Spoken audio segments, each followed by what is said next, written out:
and then it would suddenly meet the requirements sooner because you paid more money for it? Couldn't, like, Garuda pick up a piece of ivory, hack a likeness of you into it, and then you pay him 1,500 for it, and now it's worth 1,500 because you paid him for it? Right? It's really weird. Ultimately, I don't really fucking care. If you just want to mark off 1,500 and say that you got it, that works for me. I really don't care. That works for me too. Yeah, and I'll put 1,500 inside my bank. There you go. What? That being said, I will need Garuda to do a what is this? A scrimshaw check. So, I guess if you're not trained in scrimshaw tools, I need you to do an untrained dexterity check. So just hit that dexterity button. We'll see how good this likeness is. Oof, oof, oof. Okay. I mean, you kind of look like a bird. You kind of look like a bird. Okay. You kind of look like a bird. But the intent is there. So, yeah. All right. It helps that he wrote your name on the bottom of it. So. Just like it always has to be on my person, but like I'm just never gonna have it outside. Like no one can see it. It's on me, and I'm gonna cast a spell with it as soon as we get a chance. Okay. Crash, should we already have leveled up or just? Yeah, I'm assuming, well, I'm not assuming, I'm insisting that you guys take several days of downtime on this island. Okay. While you level up, make sense of everything that's happened, and wait for little Johnny to get picked up from the soccer game. Alright, so, to summarize... Then I'm like... Oh, okay. Okay. No, you can go ahead. Alright. So to summarize, last week you guys finished a pitched battle that essentially pulled the entire dungeon complex down on your heads, fighting several waves of enemies. You were able to dispatch them, rescue the baby Kraken, befriend an eel dragon who may have been chemically enslaved to the wizards operating out of here, and found documentation that links the wizards and hobgoblins back to Keledek, the... what's his title? Keledek the Unnamed, I want to say? Unmentioned? I can't remember. Yeah, the wizard who essentially protects Saltmarsh from harm.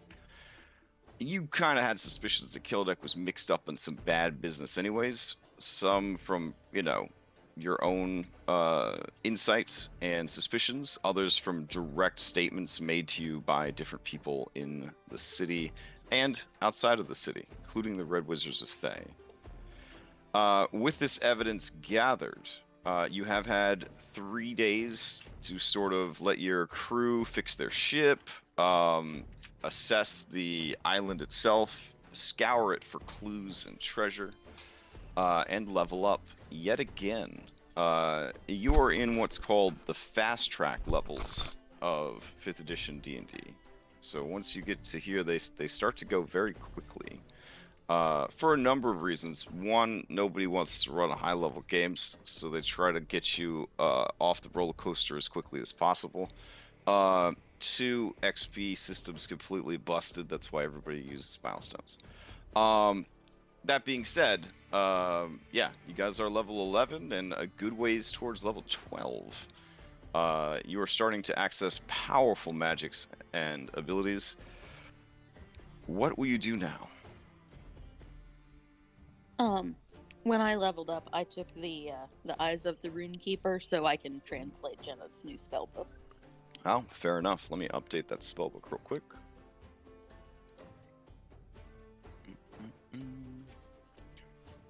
Let's see. The Deep Spellbook. Here we go.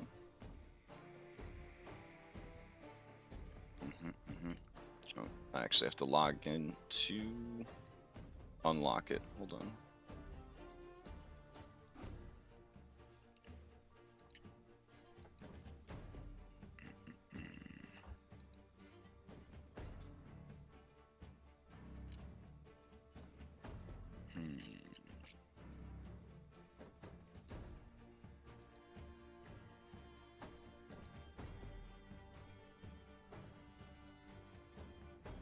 Okay, this language is readable, translatable for viewers. Check and update.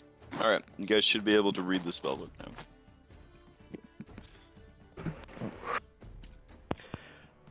In the few days that we're, roaming around our new island, Gravik's gonna try and find like a room somewhere that is, well, he technically wouldn't give a shit if it's claimed or not by anyone other than, unless Jenna tells him to leave it alone, but he's gonna find a room that he's going to essentially turn into like a shrine to Baphomet. So he's got a little like room to practice his holy stuff. Okay. Are you talking about on the ship or on the island? On the island while we're there, on the ship he'd like to do the same, but I don't know if there's room to dedicate like a. I mean, it's a big fucking ship. That's right. They could probably give you a little broom closet or something to use. Yeah. Just basically he just needs a room. But he'd do one on the island and one on the ship. Well, on the island, what you see is what you get. You've got these 3 buildings above ground, and then you've got that lab below ground. There's no like extra wings where they have like sleeping quarters and things like that. It seems that the nerds just sort of would pull out cots and sleep in the lab. Very utilitarian. I see. I'm just browsing the upper side of the island. And I could bring a copy of the map up to this map, which would... Yeah, let me see if I can do that for you real quick. How many like days total are we gonna be? Is it until that we're gonna be on the island until like they come and pick the Kraken up? Because I'm gonna spend all my time scribing spells and using Aphra to put so many of these into my spellbook. Holy shit! My recommendation to you is that you guys finish everything that you need to do. Because you are approaching one of the things I hate most in all of Dungeons and Dragons, a campaign timer.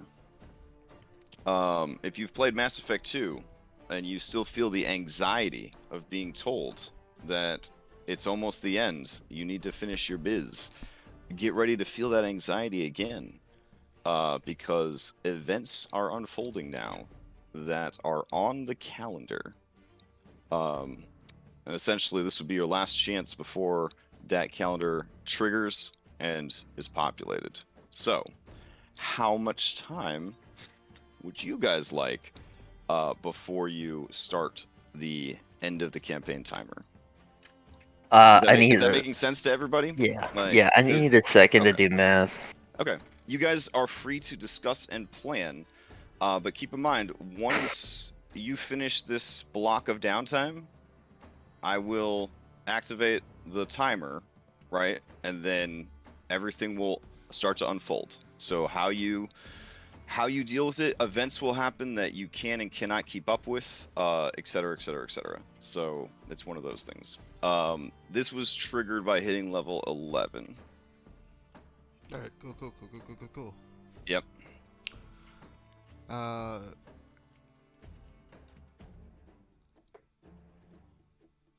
Garuda will go all throughout this castle and just looking for metals to build more pistols.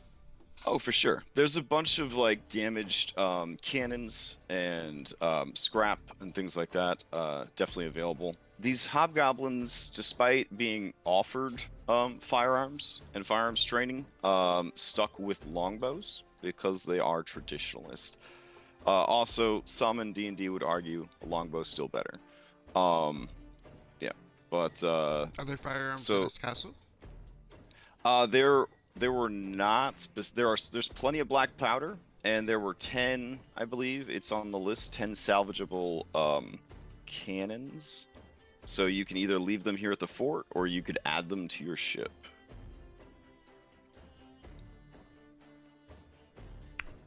What do you guys want to do with the cannons? I say we put them on the ship, but that's just me. I guess the question here is, you hang out here for a few days to wait for the Kraken to come pick up his kid. I'm gonna say that will happen probably sooner than later. So if I'm making a list of things that are gonna go down, the Kraken will arrive within 48 hours to pick up its kid. Will the Kraken show up directly? No, but it will send people to pick up the kid. After that, you can stay at the island or leave the island. So unless you guys need some time to discuss, maybe we should handle the Kraken showing up. Does that work? Yeah, and Okay. yeah, if Garuda like expresses like he feels like he needs better guns. I mean, we're near Mhm. the pilot islands. We could just sail over there for the downtime and see if we can buy some. Yes, please. Okay. All right. Can you guys see the lab area now? Yeah. You might have to refresh your map. Oh, there it is. Okay. Yes. Yeah, this is all there is on this island. Is those things. Okay. Essentially, this staircase leads down, and then it would basically lead to this walkway right here that leads to the lab. So, Gravical, like, he's gonna steal a corner by some of these benches here. We're gonna say like this much space. He's gonna turn that into like a little shrine to Baphomet. Okay. Poor Baphomet. I still feel bad for him after what happened in Skills of War. Yeah, he really got yeah. a bad. That sweet boy. That sweet boy. Oh, God. Hey, but he's doing a great job on Sabrina. You're doing great, Baphomet. You look so cute. Little Muppet goat, or whatever the fuck's going on that show. Anyways. Cool. Let me grab representatives of the Kraken to come and collect the baby. Alright. We'll keep it pretty simple. Alright. So people arrive that look like this. It's, it's not very concealed. We got a pretty good idea. These are evil people that work for a Kraken. Let's change out the music and get a little role-playing here, because they are going to want to discuss with you the terms of the baby's release. Alright.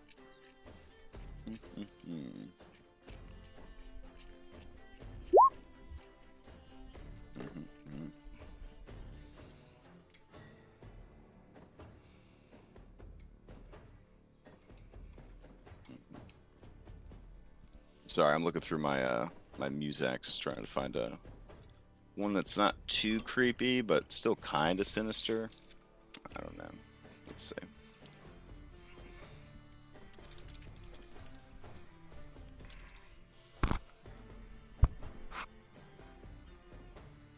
Wasn't there one that we found Friday night that you liked? Oh yeah, what was that one on Friday night? It feels like a million years ago, Friday night. That was a crazy session. Oh my gosh. Yeah. Let's see. Storm King's Thunder. Still convinced Marcus tried to kill us all. Yeah. Oh yeah, it was that merfolk music. That was good stuff. Alright. Yeah, let's use that. I mean, I'll use it again for the actual merfolk, but these people are kind of merfolk in a H.P. Lovecraft way. Alright.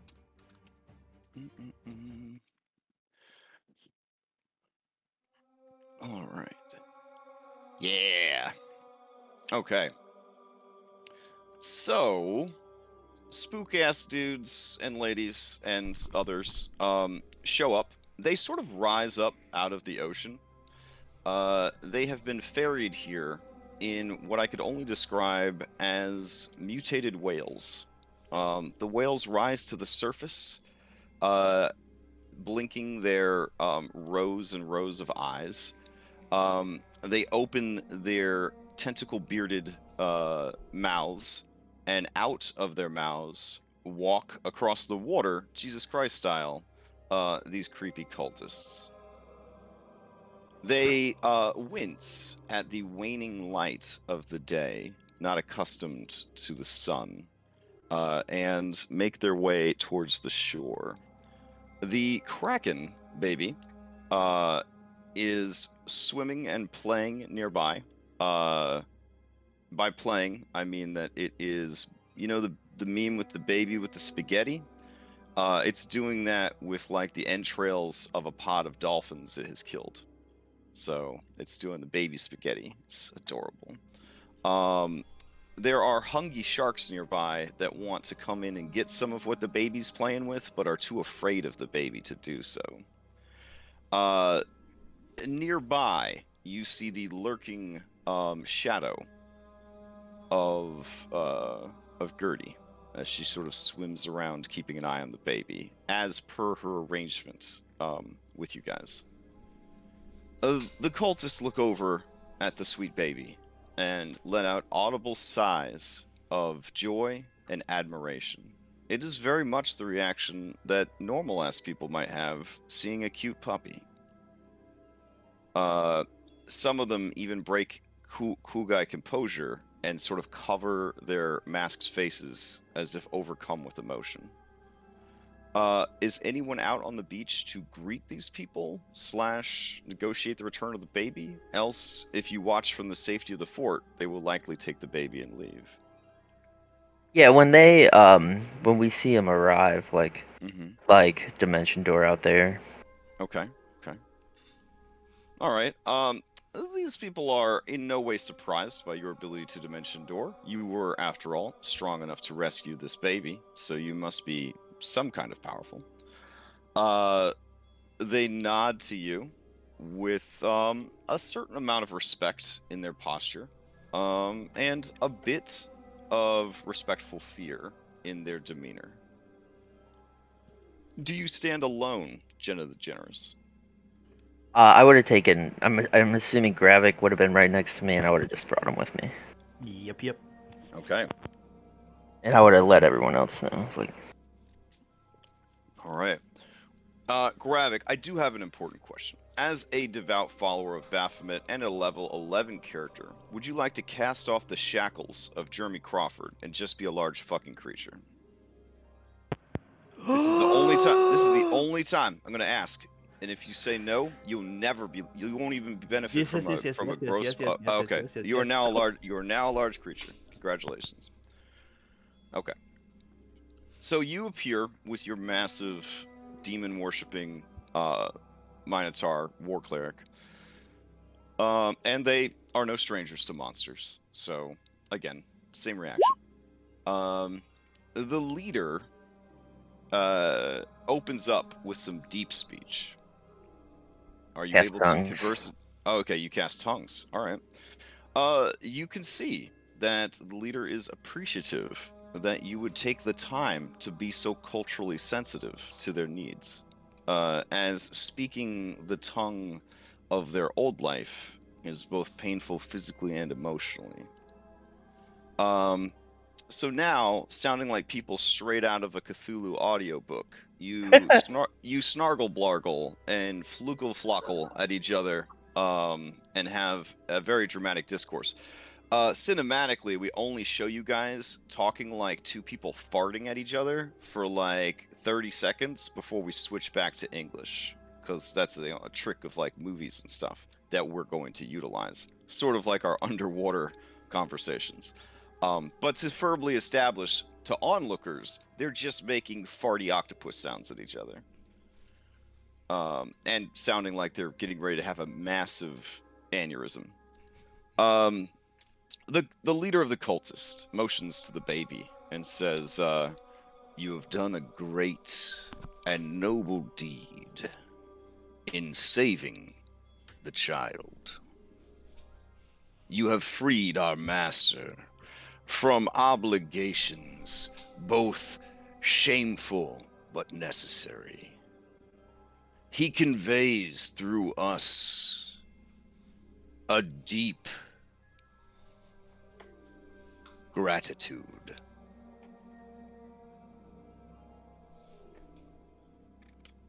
It was a. And you feel gratitude psychically emanate off of these creatures. It was our pleasure. It seems your master and I share the same enemy. Our master has done much research about you. He has cast many spells, spoken to many outsiders. You are known as Jenna the Generous, though you are possessed of a heart of darkness. Our master, too, can be generous, even with his dark heart. It is telling that you did not choose to use the baby as leverage against him, as the foe you defeated was doing.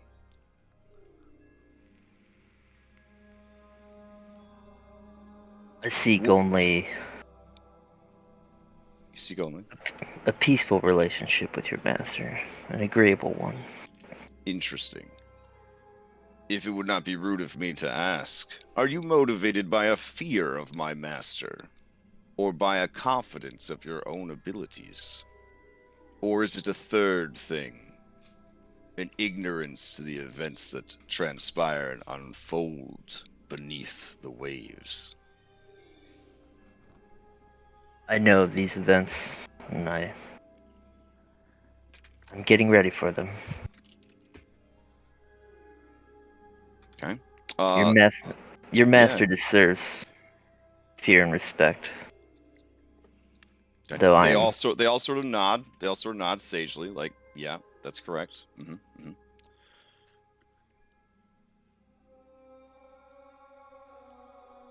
What is it you seek as compensation for the deed that has been performed, for the safe return of this child, and the respect of not trying to use the child against our master?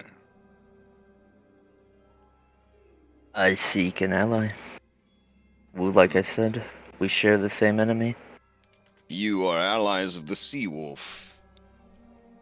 Do you wish for the same protections and alliances that he benefits from, or do you seek something different, something more? Seek help in bringing down the wizard Keledek that imprisoned the young baby. There is a bark of laughter inside the mask, which is echoed by the other cultist. A mortal wizard defeated is all you require?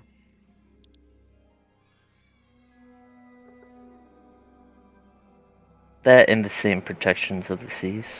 Ah, you Free ask for reign. much then. Our great master will strike down Keledek this very moment in recompense for your great kindness and generosity. But then the slate will be wiped clean between the two of you.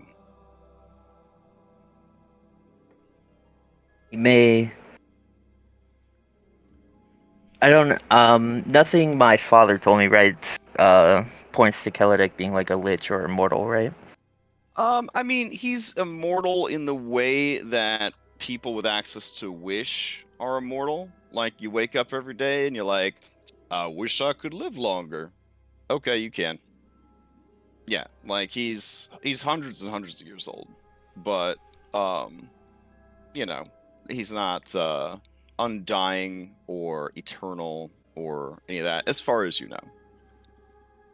Also, these guys seem pretty fucking confident that their boss, whoever he is so strong. I'm sorry, I said that in a way that it was like aiming my voice across the internet at Pietro's player for some reason, that he could just kill this dude. Just kill him. Like, okay, you want this guy dead? That's fair.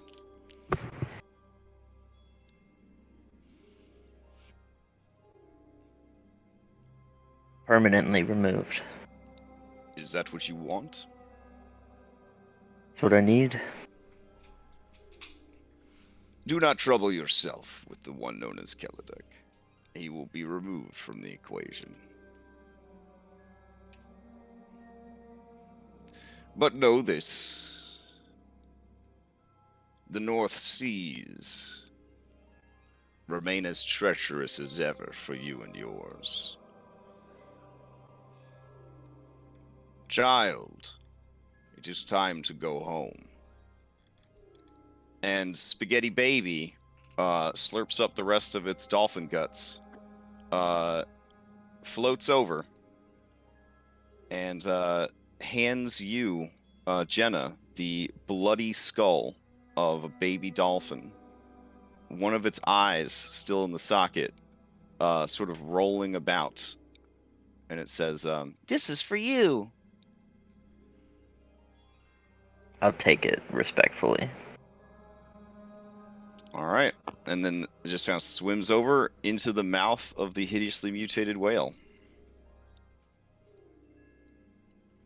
It will take time, perhaps a 10-day, and then the one known as Keledek will be no more.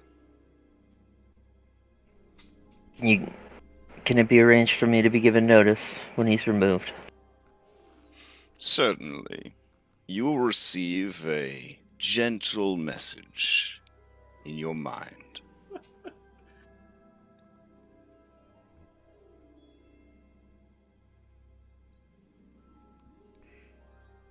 Thank you. Mm.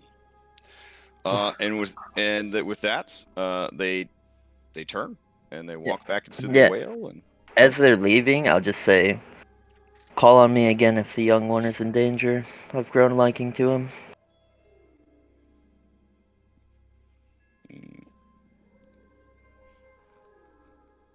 Your words offered in such a manner are heard and remembered. It is good that Keledek will not stand in your way, for there are many dangers yet to come. As appealing as a sword coast finally sunk beneath the waves is to my master, he does prefer benefiting from the status quo. He seems to think you and your allies and servants will play a role in ensuring that happens.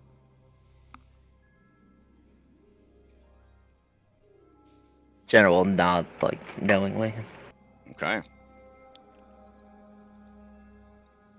All right. As the whale closes its mouth, it makes like a toot toot, like out of its blowhole, and then lowers itself beneath the waves.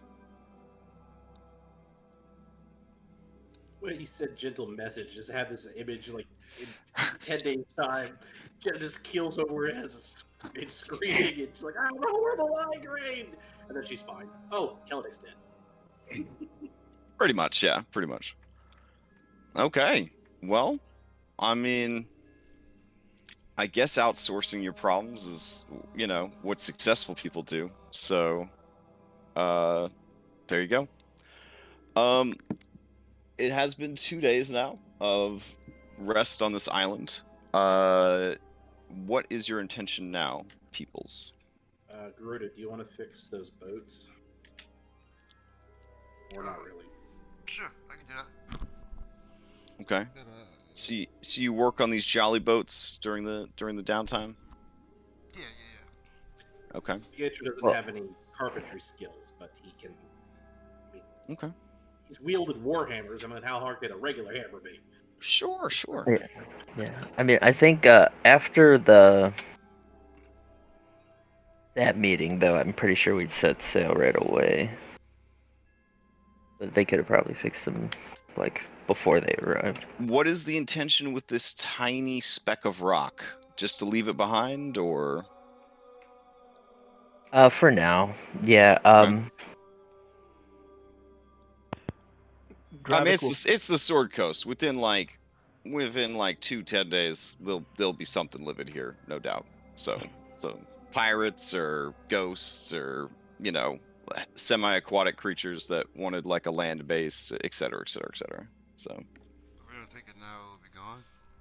Is But I there? mean, at this point, you guys are strong enough and wealthy enough that you could either hire people to clear it out or just clear it out yourselves.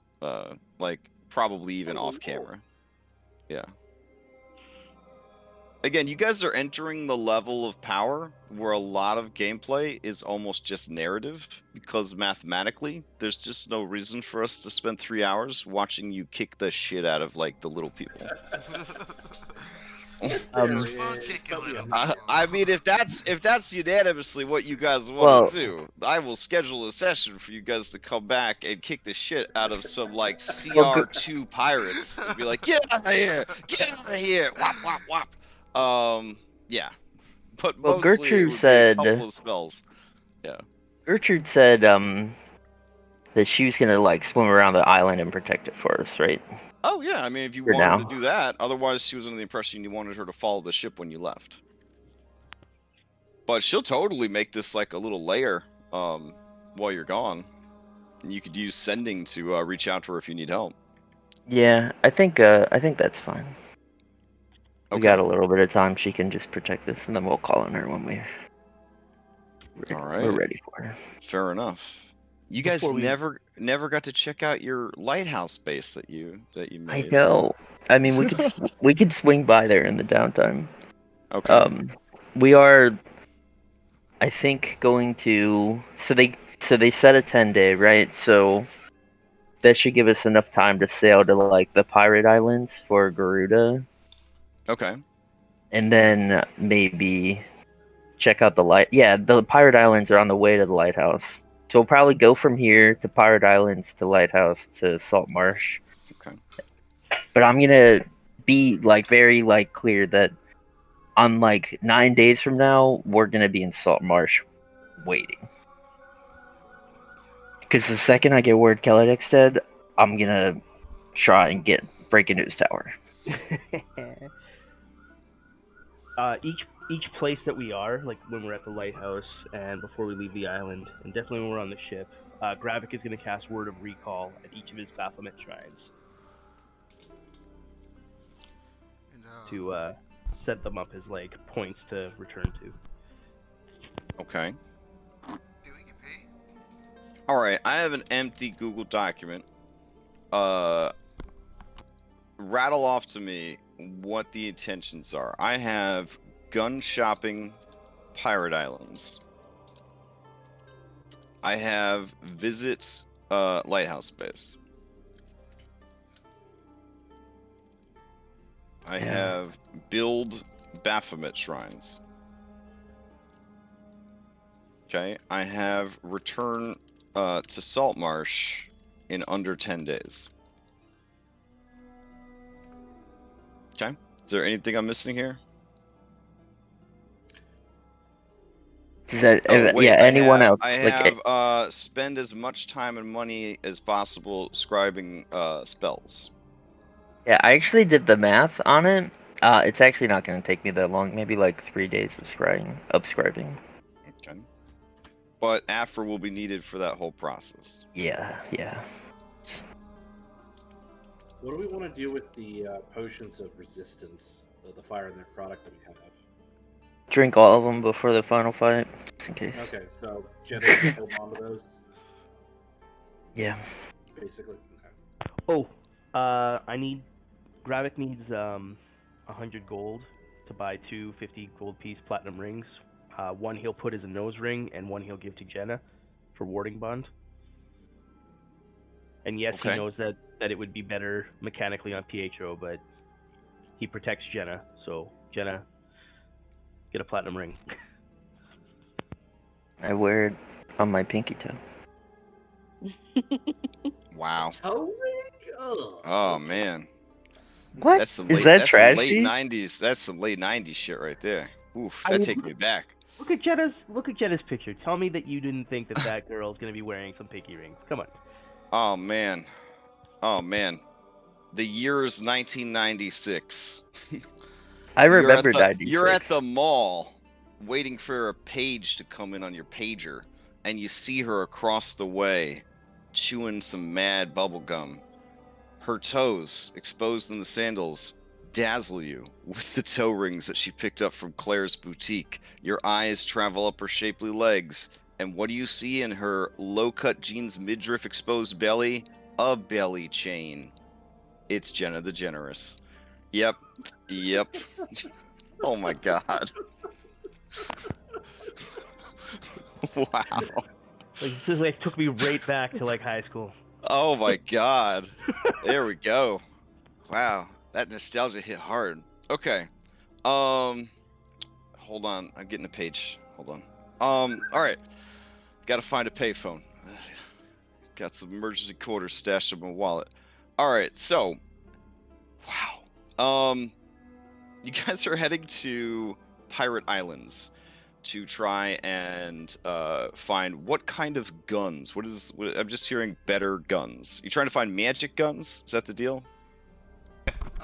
What I want is pick up some more pepper boxes. Okay. Pepper Uh, boxes. These are the ones that are like fucking magnum pistols, right? They like drop like a bunch of damage, but you have to reload them like one round at a time to get them full, right? So you're hoping to just load up your fanny pack with as many of these as possible? No, pepper boxes are 1d10 and reload 6. Oh, okay. At this point, if you're willing to spend the time and the money, you could definitely track down +1 magical firearms, as long as you're looking in the Mintarn region. So if we zoom north of the lighthouse, you'll see Mintarn. So this collection of islands right here, this is where all the pirates hang out. So you are likely to find them, though the cost is significantly more than a normal magical weapon, because of course the wizards and clerics of the Sword Coast do not like firearms, they do not like artificers, they do not like Gond, they don't like any of that shit, and they definitely have laws in place to make that sort of stuff difficult to make, to find, to sell, etc., etc. But if you are willing to pay a premium, you could certainly find such items. By a premium, I do mean, let me see. Currently, they want 2,300 gold in addition to the cost of the weapon for a +1 version of a firearm. Okay, and do they have magical ammo too? Magic ammo is crazy expensive. But if you are interested, each magic bullet is 50 gold. And magic bullets do stack with magic guns. Hey, Captain Jenna, can I take a loan out? No, we have a ton of money. Just tell me how much you need. Like 7,000? Yeah. Yeah, and while we're also in Mintarn, we'd like to check out all the magic item shops, might as well. While we're there. Alright. Give me a second to go grab those. Yeah, just tell me what the total will be, Garuda. With Warding Bond, how would that work if Pietro's raging? So does Gravik only take... Would he take the full damage, or would he take any damage that Pietro would take? Here, I'll just post it first. Each time the target takes damage, I take the same amount of damage. So the resistance from Warning Bond would not stack with your rage resistance, like against piercing, bludgeoning, and whatnot. But if you get hit with 1 AC saving throws, resistance to all damage. So like if you get hit with lightning, you'd benefit from the resistance from Warning Bond, and then I just take half of whatever it is you take. Or the same amount, sorry, of whatever it is you take. So if you get hit with 10 bludgeoning, you take 5, I take 5. So that actually is negative over what normally happens when you rage, where you would just take 5. But if you get hit with something that's like a fireball or a lightning bolt, you take half damage, and I take the same amount of damage. But you also get 1 AC and to saving throws. So it'd be the type of thing where Gravik would have no problem casting it on you when you fly into battle, or especially if you're out of rages. But if something happened and somebody came next to Jenna, or she like misty steps or does something to put herself near enemies who can attack her, then Gravik would probably, if he's not in the position to rush in and just kill the thing that threatens her, he would cast Warding Bond on her. Like he'd break it off with you and cast it on her. Okay. All right. So it's what 150 gold or 100 gold for a platinum ring. Just 50 gold because you just have to buy one. I already have one. Incidentally, I'm looking at this. Is there anything that says you can't cast Warding Bond on more than one person at a time? The duration's an hour. It's not concentration. It's touch. It is touch. So Like- the thing is, you can't be affected by the same spell or the same effect twice. Oh, okay. So because the cleric's also affected, I couldn't cast it on both of you. Okay. But it says no. It says you put it on a creature you touch. Yeah. So yeah, I mean, maybe you can cast it. I've not experienced a situation where someone's asked to cast it on more than one person at a time. So. Jeremy Crawford says you can maintain Warding Bond on multiple creatures at once if you have a pair of rings for each casting. Oh wow.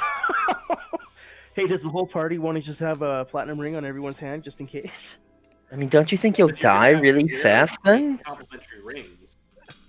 By that Hey, determination. it finally makes Cure Wounds a viable spell. You could just stand there and just drop Cure Wounds on yourself every round. I'm having so much fun playing Dungeons and Dragons. No, What- honestly, have you seen the? I can't remember what it's called. I think it's like Fate Binding in Odyssey. It's Fate like binding Warding- looks fun. I'm excited for it. Yeah, that's something where it would actually be viable to cast Warding Bond on some people and then Fate Bind, and then you can heal the person who is taking the damage, and it heals yourself at the same time. Like It would be Warding a lot Bond of resources though. Yeah, but anyways, that was a. We digress. But okay, so I'll get a second platinum ring to match up with PHOs just in case. I think it's probably the limit of what we need. Garuda's never really in melee. Garuda should not be in melee. Yeah. Yeah, I'm gonna After- buy 2 more paper boxes, Crash, and 80 magical rounds. Plus 1 rounds. That's come up to 9100. Not mistaken. Garuda, we got a lot of money. Like, I told you, don't be shy on your purchases here. that was almost I like 10,000 gold.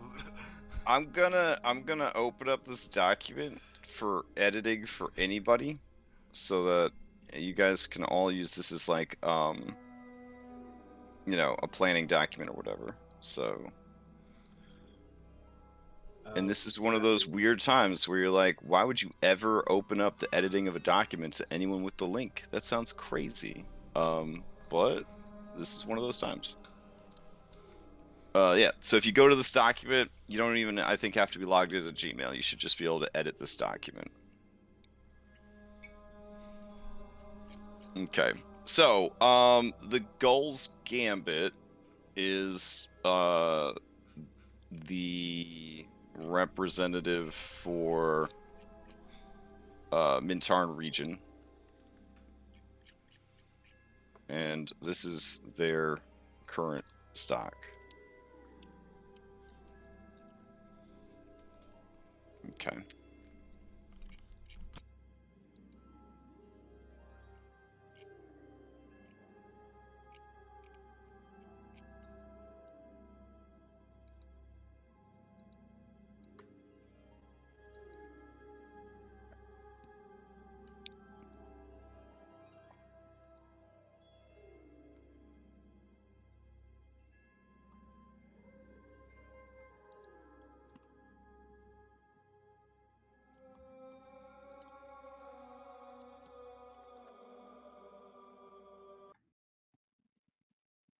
All right. So, while you're on the way to the lighthouse base. You swing by Mintarn. Try to do a little shopping. I will move you guys over to your lighthouse base, so I guess you could at least take a look at it before you sail away from it again. Let's see. Where's that map at? Oh yeah.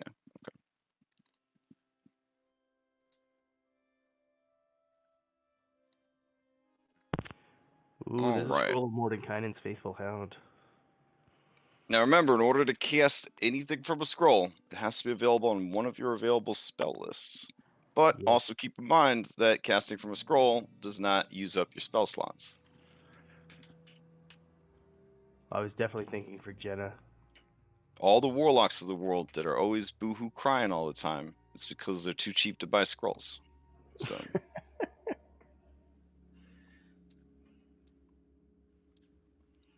but also keep in mind that a scroll, unless it specifies a different spell level, is always cast at the minimum spell level that the spell will be accessible at. So there are. Where's the magic shop? I have no. Oh, I posted It's it in in the the Google document. Doc you Here, I'll posted. post it. I'll post it Oh, into okay. the treasure as well. Here you go. Okay. Yeah. Also, after Pietro, do you guys have Nope, anything that's you the want to wrong one. do or try and acquire within like a 10-day game time? I honestly no. I don't know, +3 weapons for me to melee with. That's about the only thing I can think of. Because I mean, I'm at my best armor wise, honestly, with the dragon scale, because it's medium armor and it's +1, so it's as good as half plate. I can still rage in it. I just need to be able to hit harder. But Yeah, there really isn't. There's nothing in the shop, so it's what it is. Yeah. Yeah, nothing in the shop appeals to Gravik at the moment either.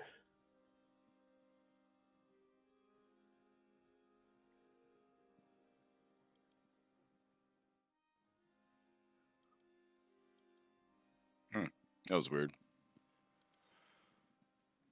Okay, so you get to lighthouse space eventually. I guess we're wibbly wobbly, timey wimey it right here.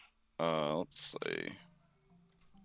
You guys have essentially put Willow in charge of operations here. Yep. There is staff, there is guards, and they have a very small ship, I guess a little schooner, as it were, that they use to run errands to and from the island.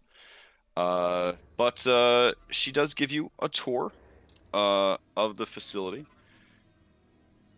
So you can see that the lighthouse itself no longer as spoopy as it used to be. Everything's been repaired. All the blood stains been removed. They found a lot of unmarked graves and bodies stuffed into the walls. It was a whole thing. But now everything is scrubbed and clean and nice, and they did manage to underneath the surface, dig out a little cove, as it were, and this is where they can sort of pull the ship in, unload and distribute supplies, that sort of thing. It's a pretty nice setup, all things considered. So, as far as where do you access this hidden cove from the overhead map, it would be right back here is essentially where the entrance to the cove would be. So, overall, not a bad setup for your base. I guess at that point, Willow wants to know what's the next move? What's the next play? What do you intend to do? Wait patiently, and then. Oh, can you guys see everything on this map? No, I can only see the right side with the picture. Oh, okay. All right. You could feel free to drop your minis down and explore the rest of the map if you want. There Oh, should wow, be this is some- cool. Okay.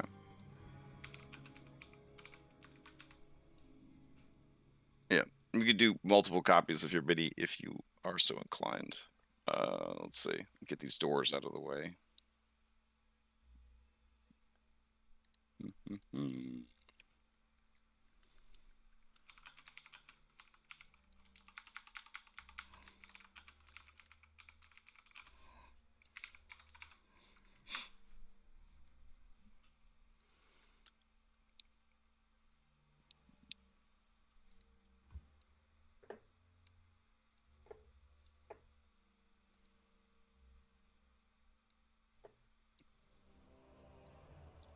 We got a blank for. Is this an in-ground pool or is this like a Oh, you're dead to us? that's where Jump you in the feed. water of That's sharks. where yeah. Willow explains. No.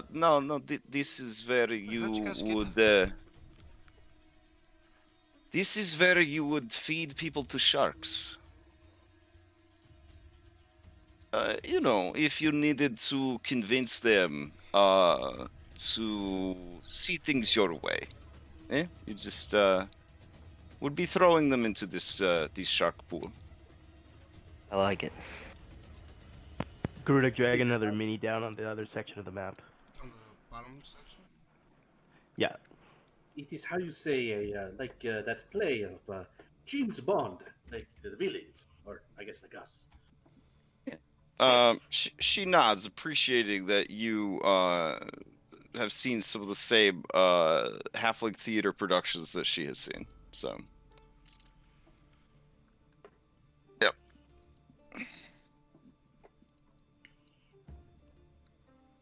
That's that milk that I get in there. Aw, okay. Hold on. I'll just drag you in. Mm-mm. There you go. Also, we gotta get Gravik a big miniature now. There we go. Yeah.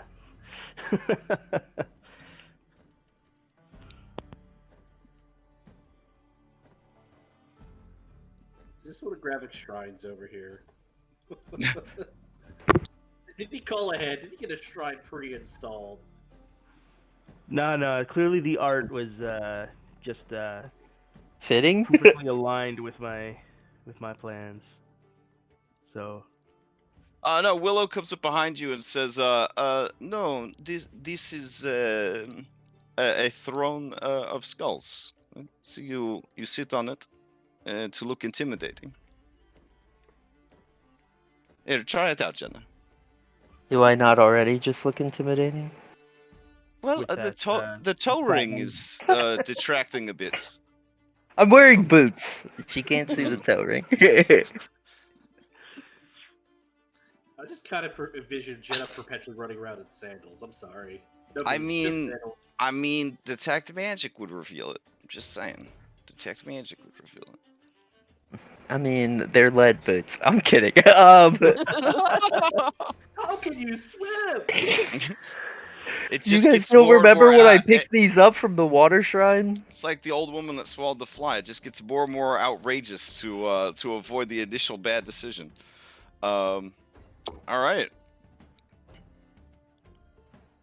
This is pretty cool. Willow walks up to Gravik and she does the one tough person seeing another tough person like stare down appraisal. And she says, "You are very big." You are quite large as well. She blushes a bit, showcases the mad fucking guns. The same guns that maybe would have made people upset if she was a character in a video game that just came out. I don't know.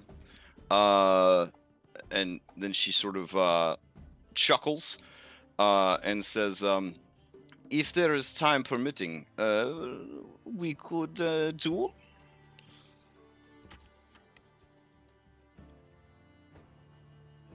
I mean, off camera, obviously. We got more important things to do than have you fight a random NPC. But yeah. Gravik's just gonna insight to see if she just wants to wrestle or if she wants to wrestle. Oh no, she wants to kick the shit out of you. So. Oh yeah, no, he'll Yeah. he'll happily beat the crap out of Rex. Okay. Will. Yeah. All right. So, again, imagine in the background lots of pirates rushing about doing their daily tasks. If this was Foundry Virtual Tabletop, I could have put some NPCs in the background and set them on routes. They would automatically animate on timers, so there would be the illusion of constant movement and life in the background. But Crash, my Roll20 is already chugging along super slowly with all these assets that are currently there. Wouldn't it just No. crash our browsers? That's why we're not even bothering. So just imagine pirates. Here, I'll just put one pirate down to represent all pirates. That's all we need. Let's see. Well, Who's if the we're old? putting down a pirate to represent all pirates, I think we need to have that sort of not sure the pact equivalent of a pirate from Friday Night's Game. Oh That yeah. Let's see. Who's the most piratey pirate I could find? It doesn't really matter. As you guys are taking in the measure of your base, you feel safe here. This place has an ill repute that would generally keep people from coming here. One thing that the place is lacking, they tell you, is defenses. The 50,000 budget or 25,000 budget that they were given to work with has, of course, already been spent on repairs and on that little schooner that you may have noticed. So they are kind of like tapped out as far as defenses go. They just rely on the guards that they have hired and, the reputation of the place in general. Let's see. Where's a good ship to park in this here cargo bay? Nope, not that one. So many ships.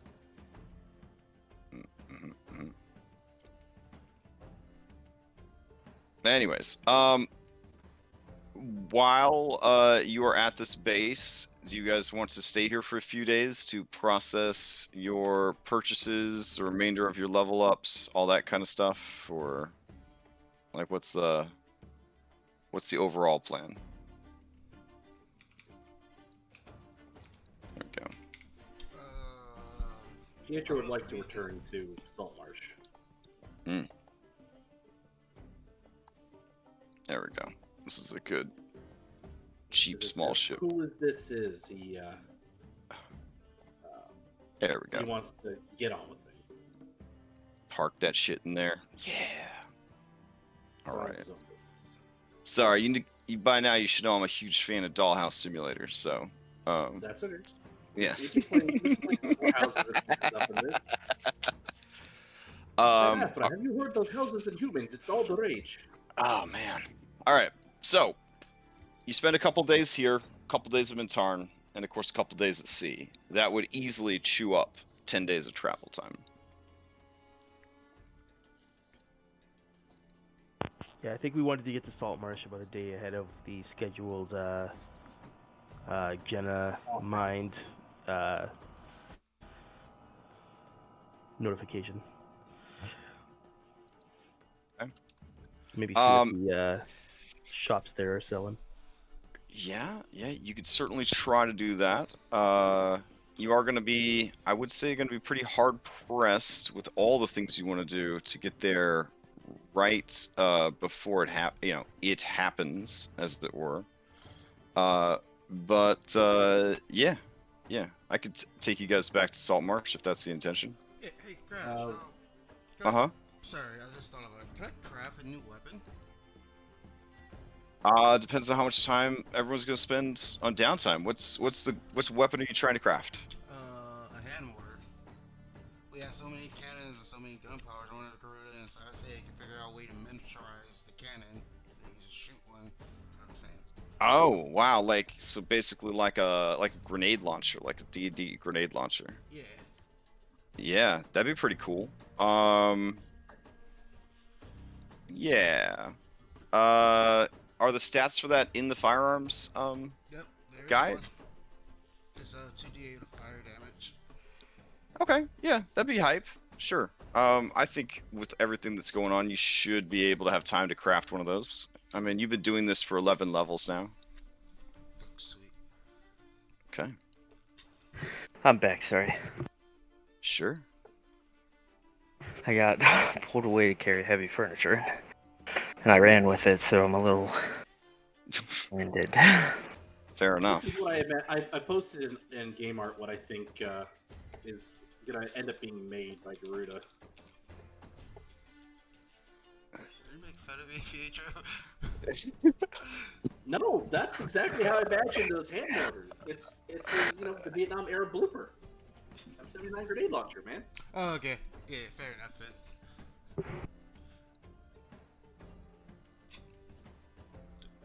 So you want me to roll anything, Crash, or just make it? No, I think you should. Honestly, you're at level 11 now. Like, if you can't do this kind of stuff now, like, you should probably just retire from adventuring. You're gonna notice, like, from this level onwards, there's a lot less of me like, you need to roll these checks. Because, like, I believe in my heart that you wouldn't have gotten here if you didn't know what the hell you were doing.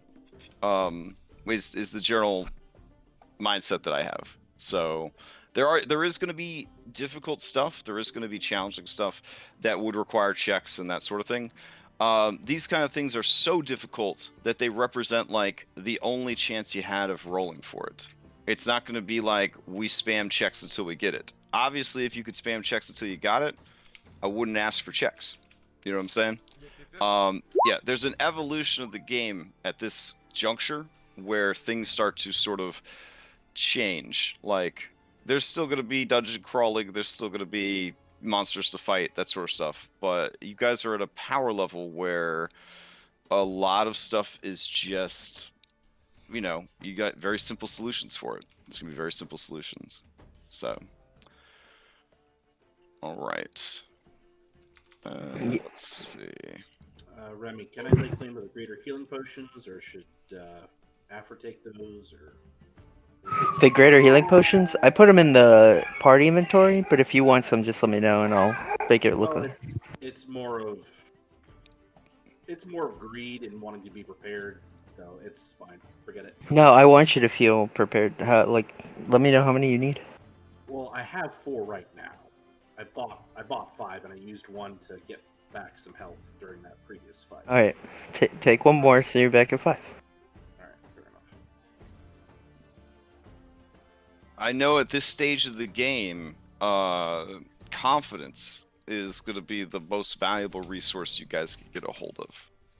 For Gravik sure. will take 2 of those just in case. Okay, yeah. If you want potions, speak up and now.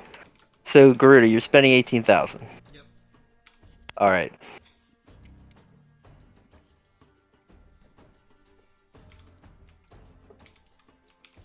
Is anyone else's Roll20 like actually seriously having issues on this map? I mean, it's a little stuttery, but it's not terrible. Okay.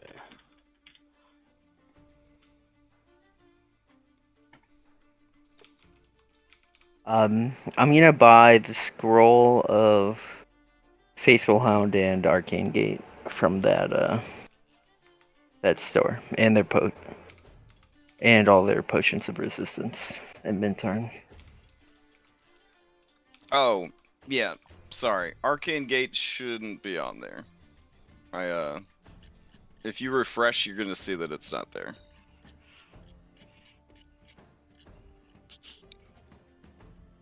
That hurts. All right, I'll buy the scroll of Mordecai's Faithful Hound. All right.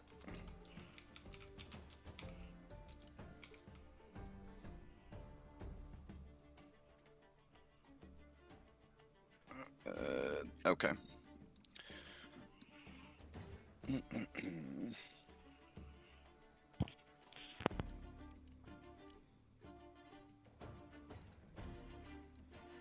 All right. Does anyone else need anything before you return to Saltmarsh?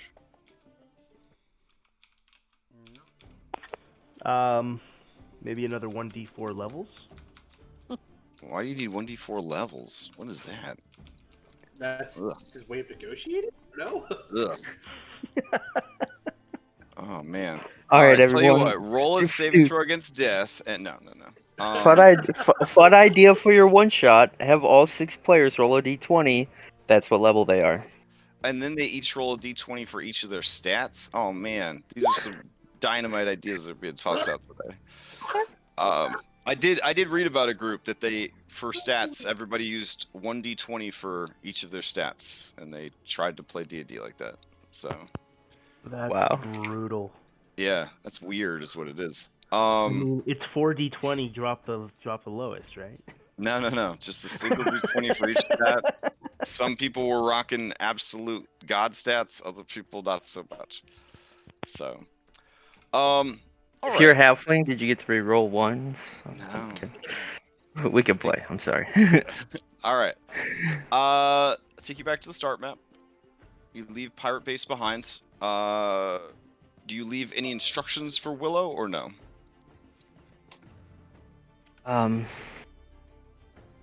Just to Oh, do we want to leave the cannons that we brought with us there?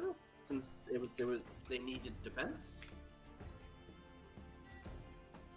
Like the 10 smaller cannons? do you guys think I should tell her to like start mustering like an army? But I don't think it would even help. Yeah, I'll tell her to just keep doing her. I will instruct her Okay. not to take Check her the island. crushing, humiliating defeat to heart. That she is still a strong woman, even though I completely demolished her in our arm wrestle. Oh, okay. Wink. Gotcha. All right. She just had to check and see how strong you were. But now that she knows that you are strong enough, she feels confident that she could continue to run operations here while you take care of business out in the field. So, all right. I guess on that note, you guys would pull into Saltmarsh. Let me make sure there's nothing traumatic on the Saltmarsh map. No, it looks okay.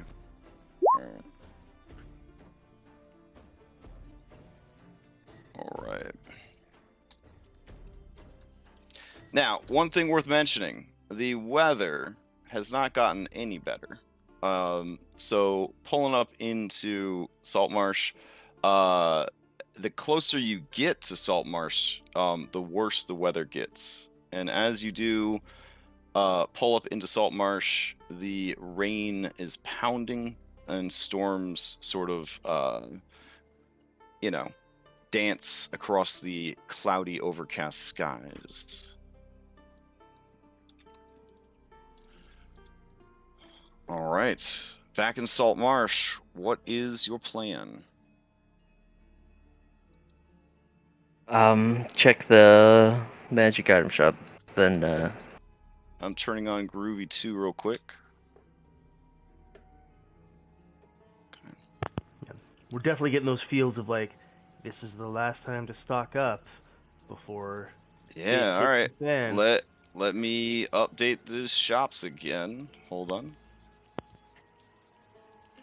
Let's see.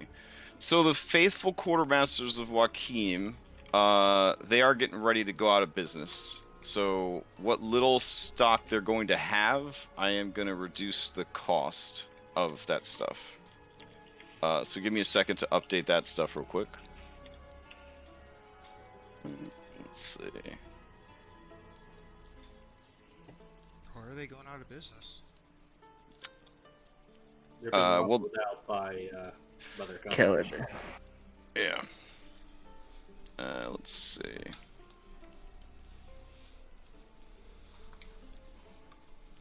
Something tells me their problem's gonna disappear here soon.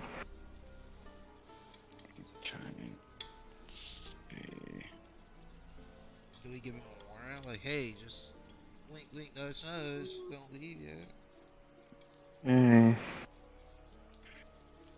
That is the question. I mean, we can tell them not to leave yet. and not tell them why. Okay. They have not gotten in any new goods. Hold on. There we go. I'll send the link again.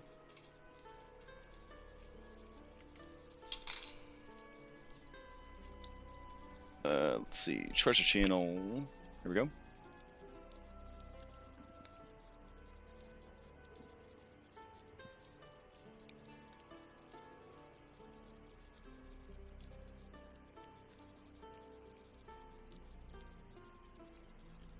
And let's see.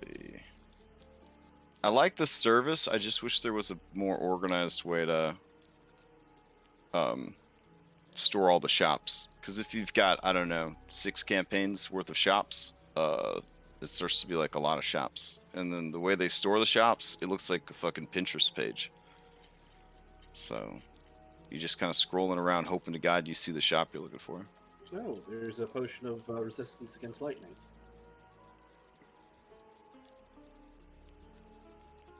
Yep, I'll take that.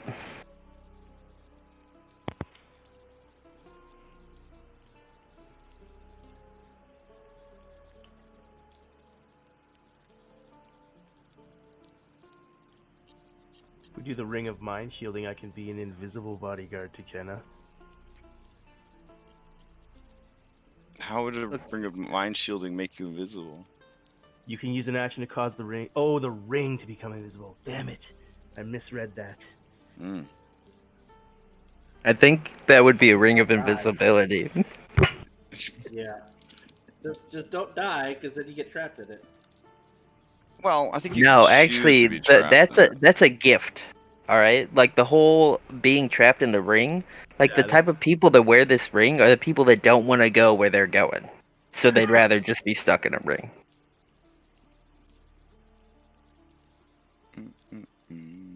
Like Okay. Jenna's not going to heaven.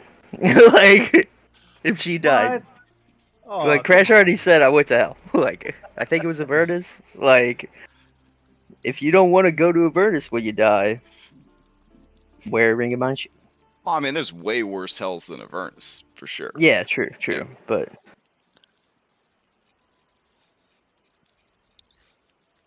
All right, and that's the Dwarven Anvil updated.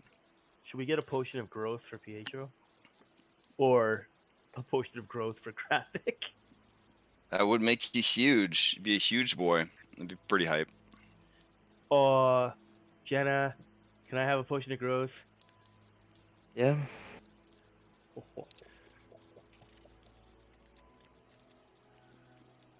That's All not right. really 70. Plus 3 bolts.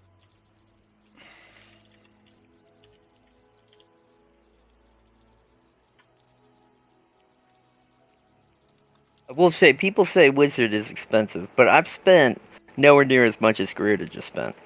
Ever. And like the whole entirety of Jenna being alive, I don't think I've spent 18,000 on spells. How much money do we have left? A lot. I mean, we got like, just in the inventory, 27,000, 28,000 roughly. So because they've got plus 3 crossbow bolts, but they're 400 gold each. It's incredibly cheap for a plus 3 bolt. I can't even believe that. Okay. Want to get 20 of them? Or get their whole stock? Although 20 of them will be 8 grand. How many can you fire in a round? Do you have the One. ability to fire more than one a round? Nope, just 1. Maybe do 10? That works too. Yep, I'll take them. Alright. She has 16 in stock.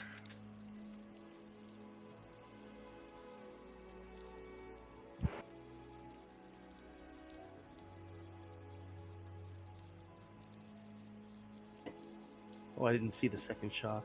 I was like, where are these located?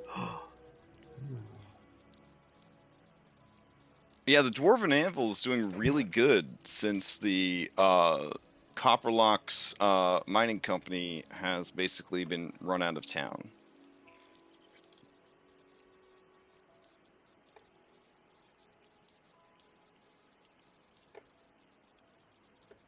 We'll buy the 500 GP of diamond dust also.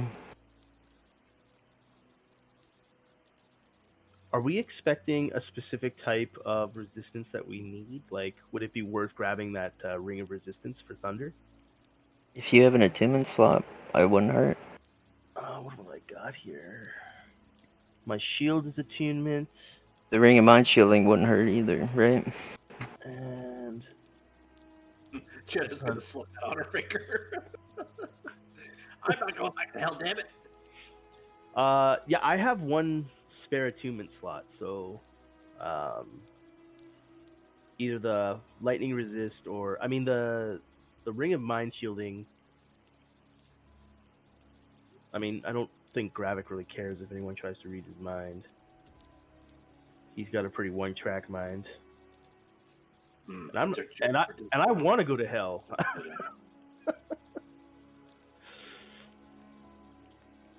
So we said 10 crossbow bolts of the +3 variety. Yep, that's what I bought. Cool. Do you want to drop 6,000 on that ring of resistance thunder? Sure. It's all yours, man. Afra, do you have any attunement slots available? I do not. Okay, then I'll grab that. Do you want to grab yourself a platinum ring? I'm probably fine. All right. I reduce damage like nobody's business. Oh, well then. Then you don't need my help.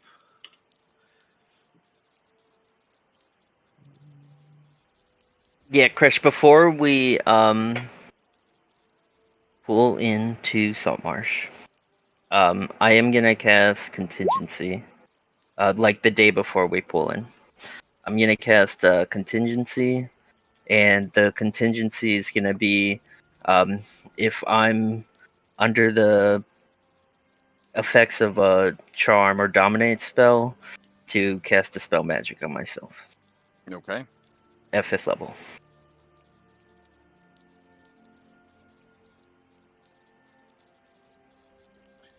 So did we reach a consensus on whether or not we're going to alert Zendros to stick around, or? I think Afra already told her to just tough it out. And I'm pretty sure that's why they're still here.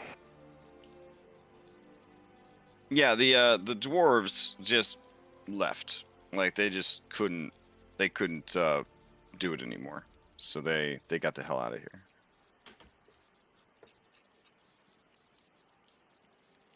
But she is still there. She's still trying her best.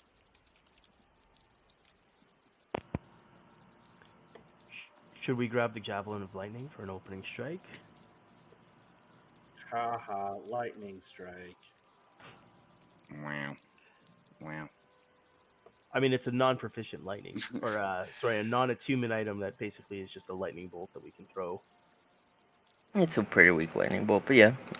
If you want it, anything you guys want, just tell me, and you can have it. I have the money. Yeah, okay. Does anyone else want a Javelin of Lightning? I'm good. I just Grudy. had 4,000 gold spent on me for my crossbow bolts.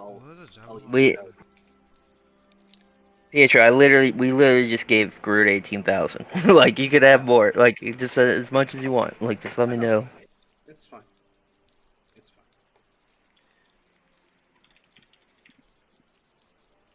Alright. I will take a Javelin of Lightning for 1,500, please.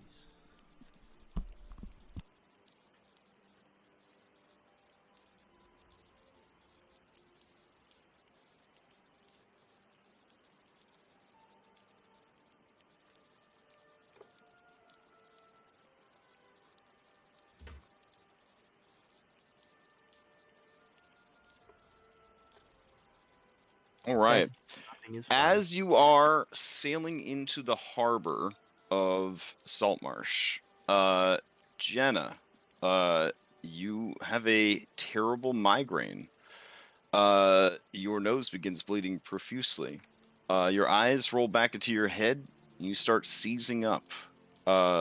You open your eyes, and you are in a man's body. The man is fending off a great many extraplanar beings, many of which have lots and lots of tentacles, and or elemental properties. There are explosions everywhere. There is blood. Creatures under your command rally to try and protect you.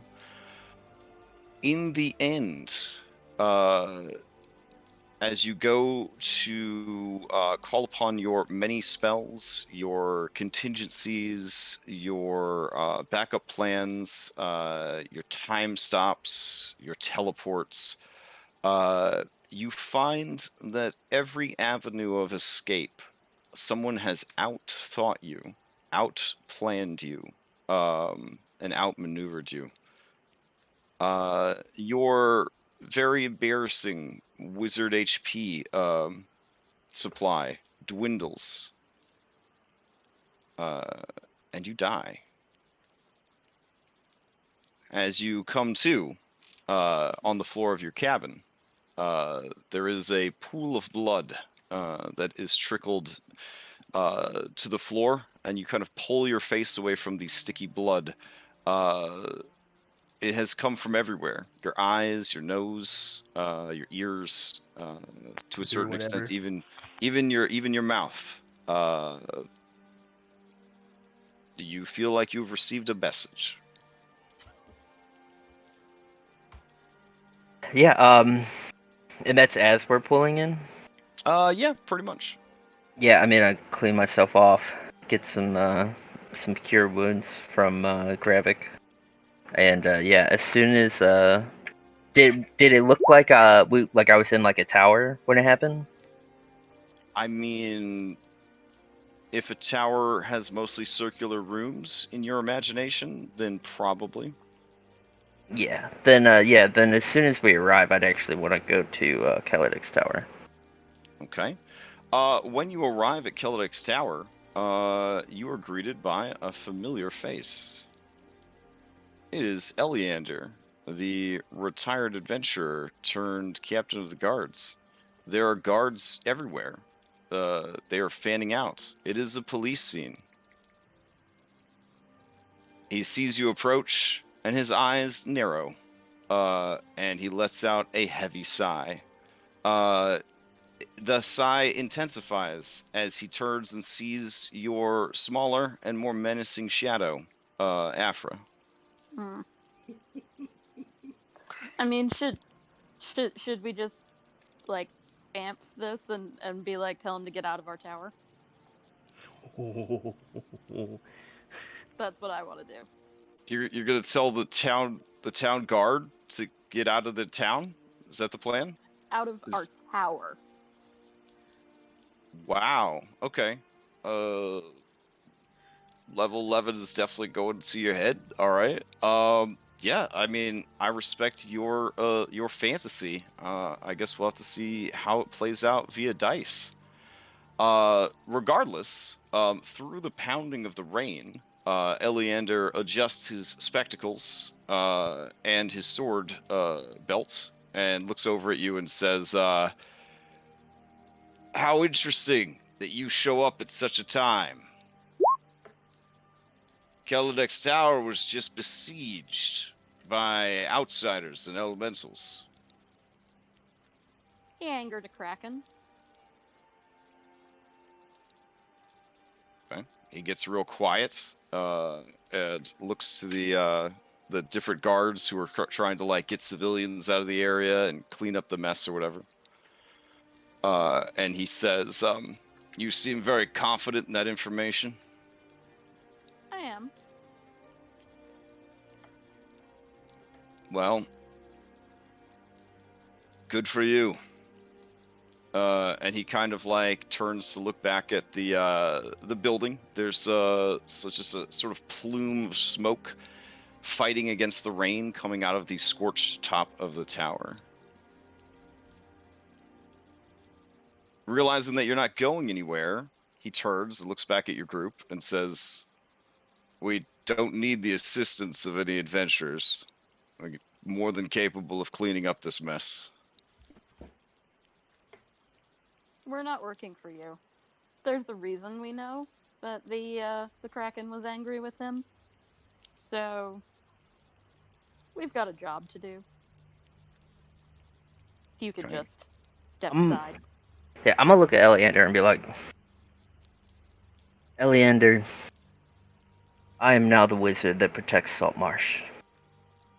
I need access to everything in his tower. That's interesting because I didn't think Saltmarsh needed a wizard to protect it. Now that we are allied with Daggerford and well established, this seems like the opportune time to break away from such ancient traditions. You're adorably naive. Eleander, look at the storm. If you want access to this property, you can put in a bid for it with the city council, as with its owner no longer present.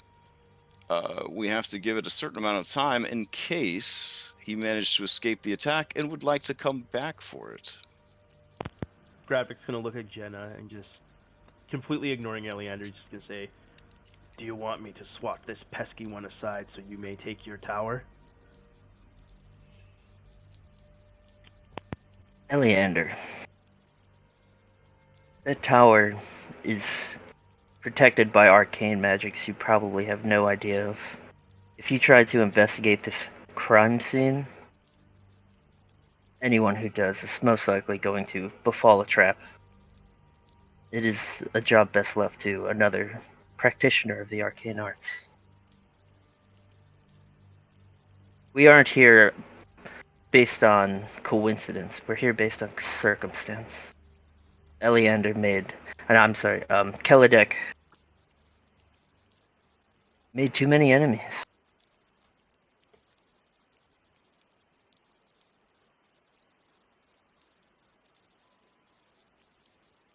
Now please have your men let us inside. There's very important information in there that someone needs to get to. You may attempt a persuasion or intimidate check, but he is not visibly moved by your words other than to be disgusted by this blatant disrespect for authority. Crash. Can- Hmm. We've been here chatting for about a minute, right? Yeah. I'd like to use Know Your Enemy and learn his armor class and his current hit points. Okay. His armor class is 20. His current hit points are 232. Okay. Can I make said check on behalf of Jenna? I mean, Jenna did the talking. Jenna needs to make the check. I'll roll That's how role playing works. I mean, I did some talking too. Ooh.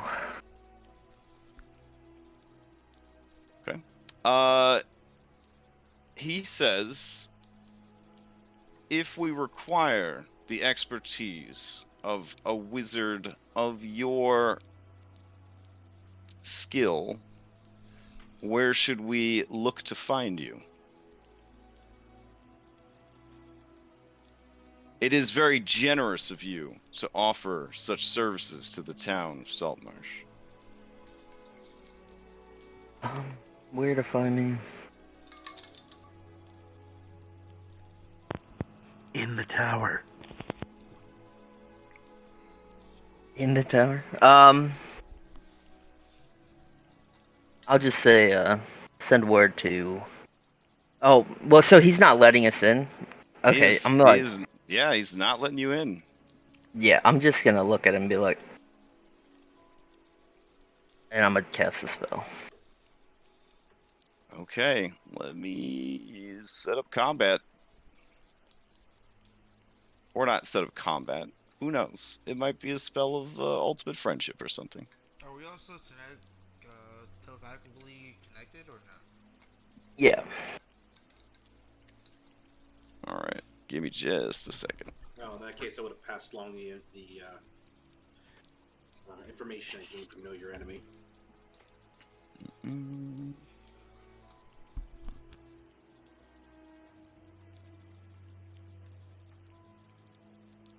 All right, let me get this loaded up real quick.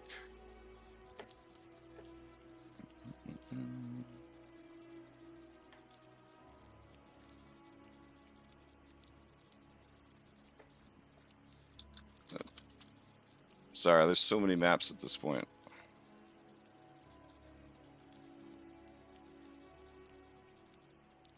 Let's see. What is the spell exactly that you're casting? Just so that I have Suggestion. Oh, suggestion? Sure. Hold on just a sec.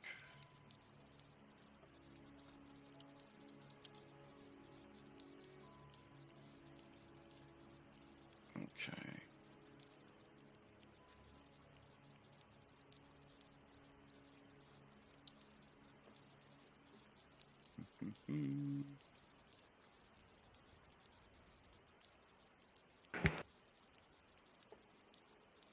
Actually, if you let me retcon that, I'll dominate person. But that's up to you. My initial intention was suggestion, but I think we may need a little more to make this happen. Yeah, I'm gonna need 5 minutes because it's definitely gonna necessitate me setting up a map for this. So I'm gonna mute for 5 minutes while I get this set up. All right. So we're finally just taking this guy off the game board, eh? I mean, I don't want to, Yes. but yeah. I mean, he is kind of. Like, how far are we going to take this? Are we going to fight like the whole guard or Saltmarsh, or? That's Garuda what will- it's going to come down to.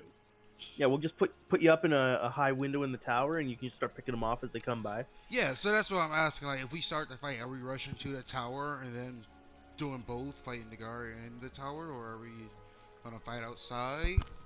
What's the play? That's why I asked. We're all telekinetically linked already, just so I know like what the play is. I mean, I feel like some of the guard would. It would be easy to intimidate them away if we were to take out Eleander. Isn't that like a leadership thing? Or like, If we're going to win hearts and minds, is if we take him out, we're going to need Prime Water to fabricate some dirt on Eleander, make him look like he was corrupt. We were doing the town a favor. I mean, he was trying to prevent the new wizard protector from protecting. Clearly, he was a lackey of Keledek's. Perhaps. But it's going to be one of those things where we got to win hearts and minds if we're going to be the big swinging dick in town. So. But do we? But do we?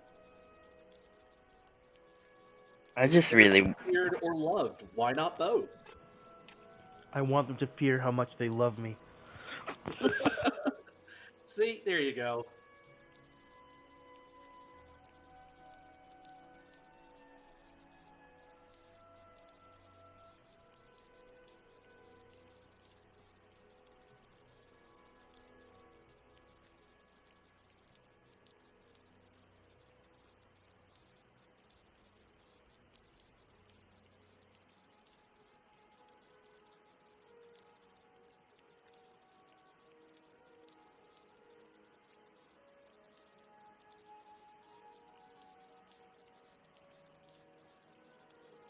I mean, I'm just going to point out that even Pablo Escobar, bought soccer fields for people in Medellin.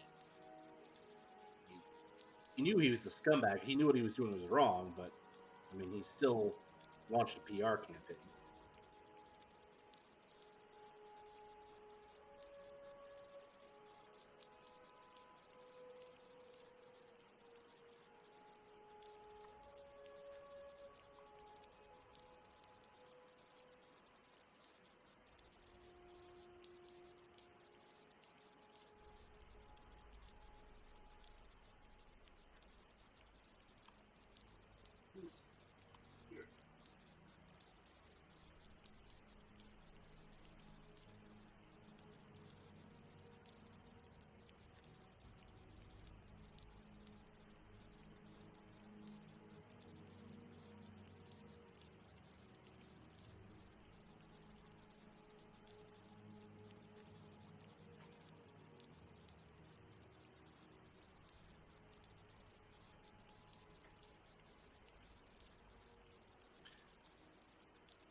How long does dominate person last?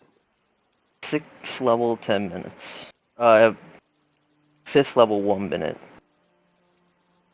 If I can dominate him, I'm gonna have him go look at the beer. That's an excellent idea. That's awesome. That seems about right.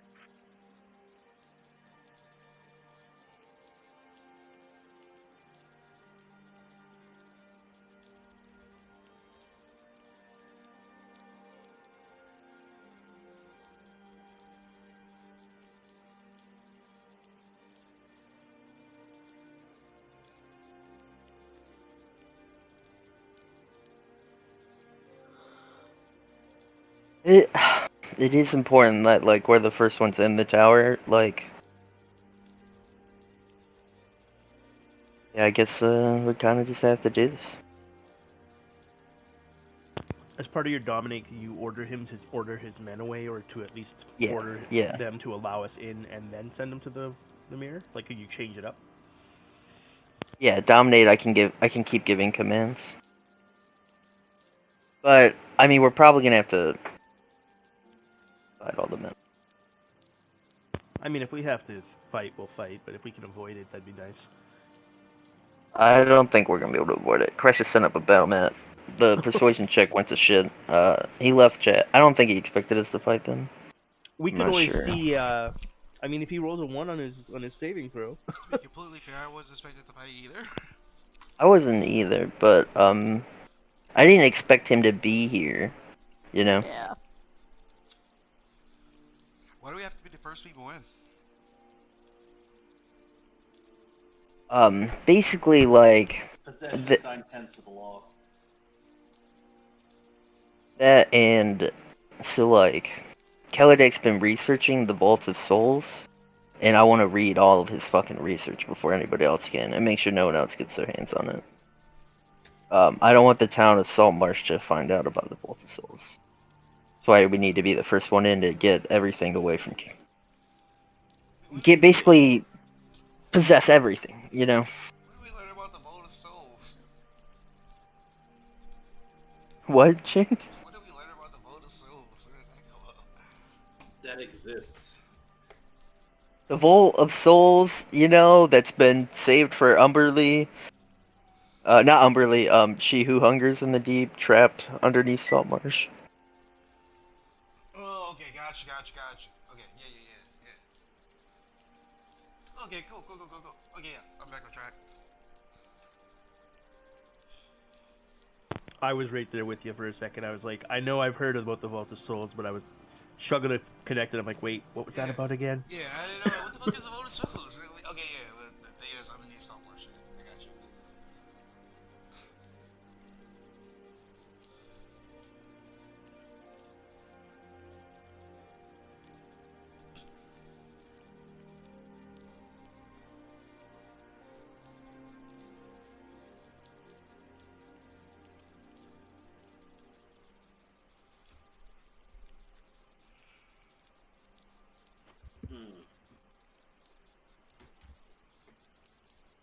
Didn't get a chance to whet our weapons. I mean, I just got big strong. Come on, Pedro, 4 attacks, dude. That's why whenever we're in these like tense conversations, you should be in the background as an intimidating presence, you know, sharpening your sword. Okay, if that isn't an instigation to a fight, I don't know what is. I thought you were talking about Garuda in background intimidating.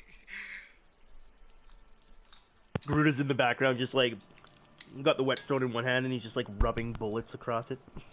I thought we had established you can't sharpen bullets. I know, but you can't sharpen bullets, and you can't put venom. You can't put poison on a lightsaber. But I can still see Garuda sitting there with like a little whetstone sharpening. Yeah, oh, yeah, try to. Yeah. They might have no mechanical. I want to be like everybody else. I want to be in on this. Yeah, I mean, you're shooting like round. You're shooting like round musket balls, right? Like, how do you sharpen that? That's how that becomes the normal day bullet of today, dude. He's trying to sharpen them and it comes with him. more oval bullet instead of just the circle mustard balls, and does we get the bullets? And then it starts tumbling, and his accuracy goes to shit. He's an innovator, you know. He tries new things. All right. Sorry about the delay. Let's see.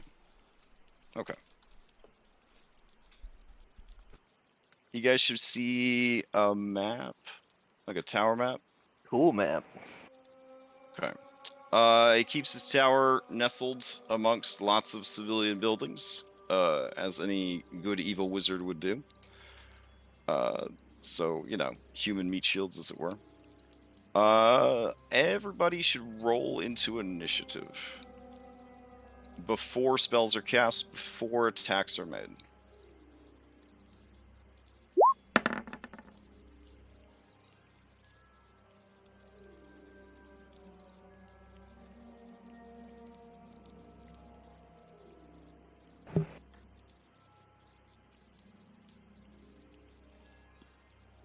Alright.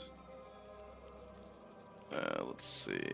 Have we gotten everybody rolled in?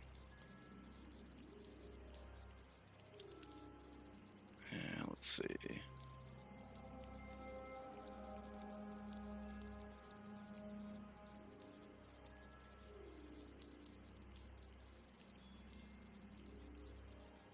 Just double checking on some stuff.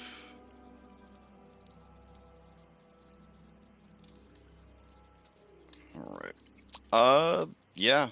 So, resetting the initiative tracker. Pietro, Garuda, Gravik, Afra, you all sense that Jenna is getting ready to do something. So I guess in order, does anybody do anything ahead of Jenna's move? You guys are psychically linked. You've been adventuring together for a while. Yeah.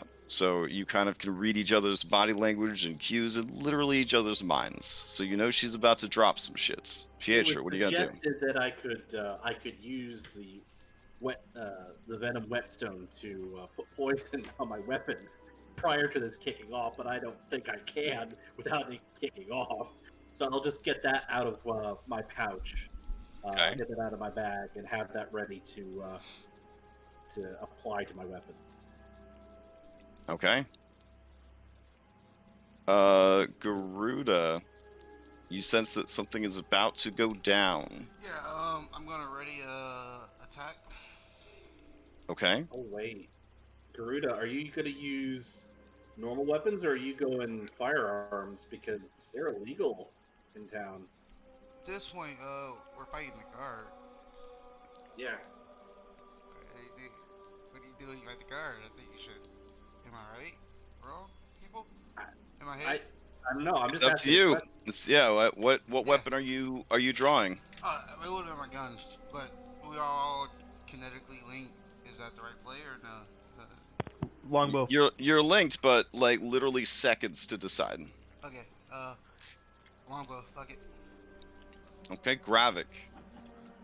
I'm just gonna ready a charging or a goring rush on Eleander if he attacks Jenna. Okay. That's my trigger. All right, Afra, to you. Okay, I'm gonna make one last ditch effort to salvage this. Sure. I'm basically going to make up some shit about how we know the Kraken attacked Keledek because we are working for the Kraken, and the Kraken wants some data that is inside this tower, and really, Eleander ought to just let us pass because he doesn't want to let what happened in this tower to the rest of the town. Wow. That's good. Wow. All right. Go ahead and give me an intimidation. With advantage. Or deception.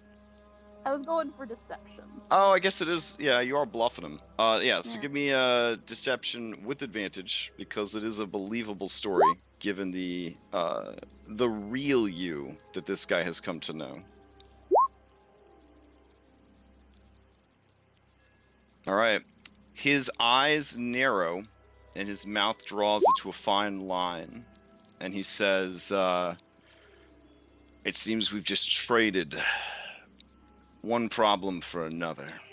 But that seems to be the ongoing theme of this town.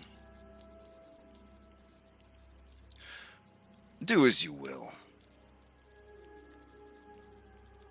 And he yells over the rain. Clear out! I've hired these adventurers to secure the perimeter. Tend to the people nearby and make sure everyone is alright. And they all begin to disperse.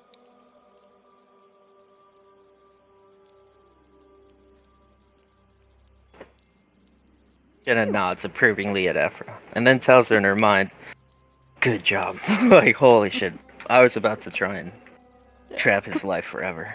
I mean, it's still a good plan, like, eventually. Yeah, and with that, I'll start ritual casting detect magic. Are we out of initiative then? I guess so. Yeah, I'll start ritual casting detect magic. So we need to break into a wizard tower. Okay. The entire tower is magical. What schools of magic? All the schools of magic. I hope that's been helpful. This is the daily detect magic PSA. Yeah. There is no discernible door per se, despite the lovely artwork showing a door. There is no door to be seen. As you walk around, you realize that what you see as windows are simply permanent illusions. There are no actual windows on the structure. It is just a large, thick shaft of stone. Yep. It's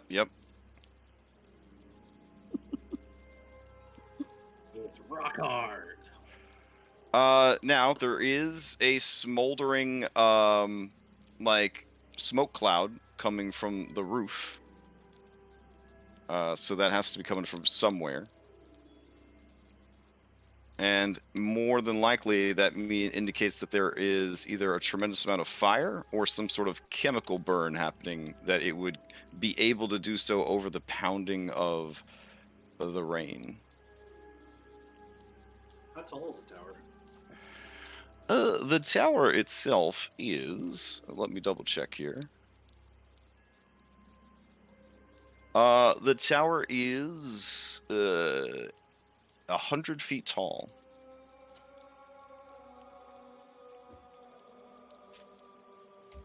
Pietro's gonna look to Garuda and sort of think at him. Garuda, why don't you go fly up and see if there is an opening up at the roof? But steer clear of the gas. It may be poisonous. The smoke.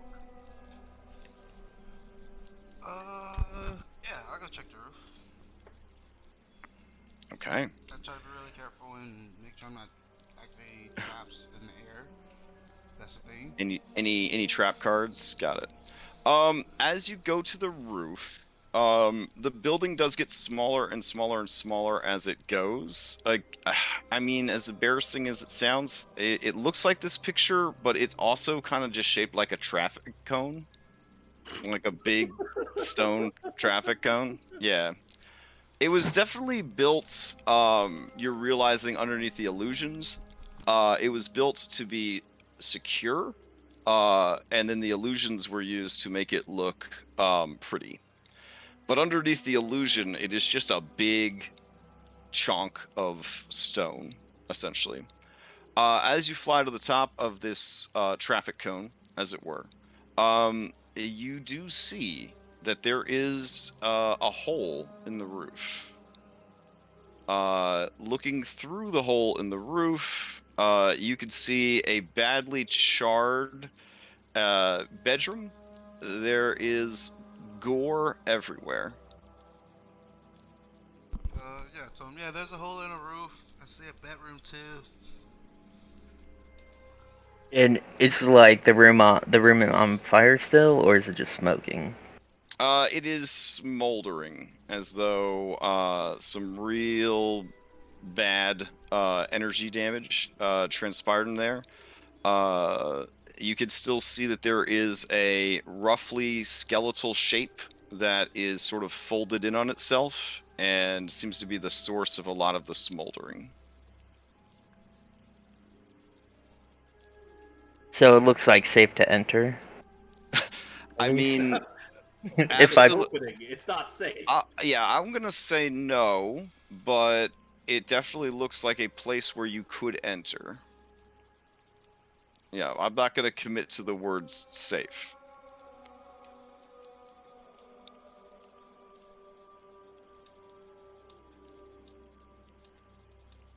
PH All right. I mean, we could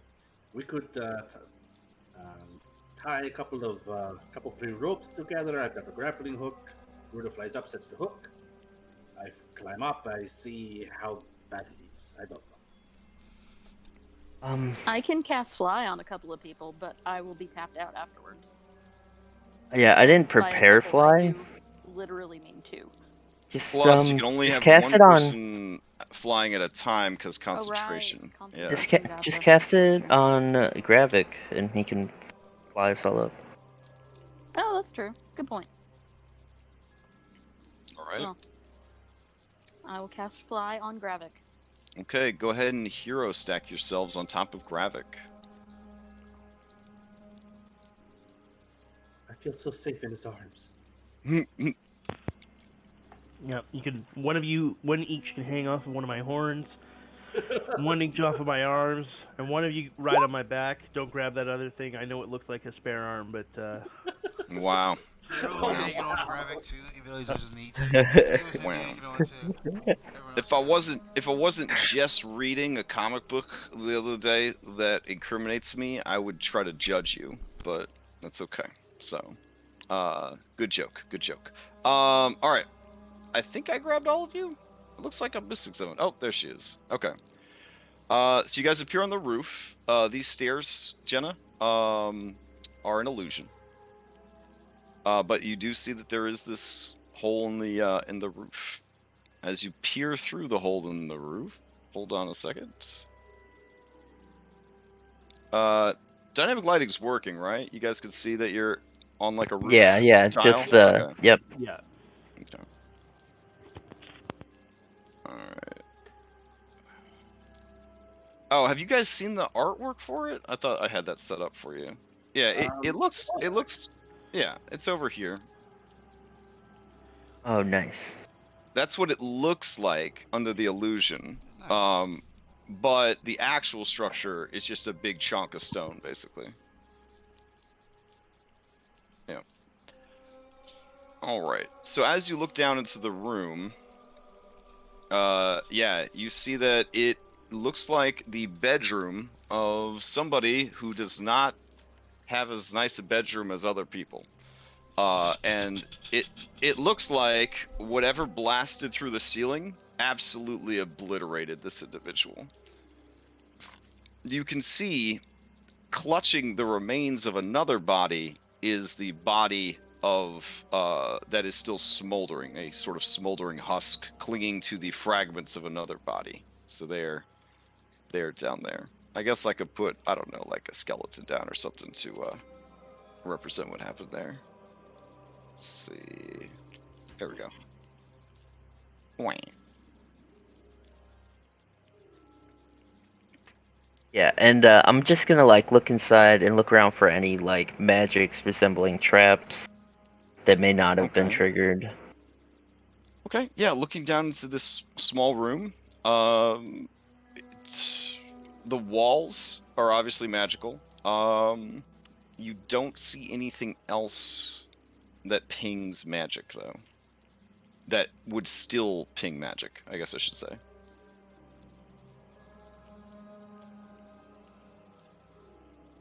Okay. Yeah, we'll I'll tell Yes. Gravik to jump in. All right, He you is, guys. I'm still concentrating on fly, so. Oh, for FYI. sure. Yeah, get your money's worth. All right. Minotaur Apache helicopter flies you guys down. Yeah, there is fresh glistening gore coating the walls. All right, you see a staircase that leads up to a trap door, which would obviously open up onto the roof. And you see a staircase that leads further down. You see entrances to 3 rooms. All 3 rooms remind you, Jenna, of the sorts of rooms that apprentices or servants might have.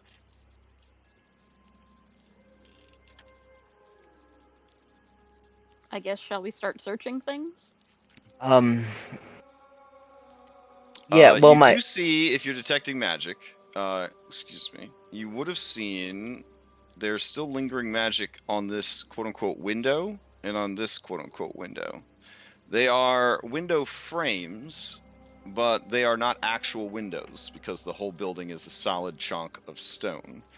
They are, in fact, programmed illusions wherein you can request to, essentially set your desktop wallpaper for whatever scene you want to see. Guys, Keledek works for the Umbrella Corporation. I've seen this base in a halfling play. Before we start searching, I just wanna I want us to go through the whole tower and make sure that we identify anything harmful and either disarm it or know about it. Okay. So, I guess, yeah, we're gonna be investigating and just carefully walking through the whole tower, looking for any kind of trap or anything like that along those lines. Okay. Good to know. Alright. Hold on just a sec. I'm checking my notes to make sure that I am not missing anything here.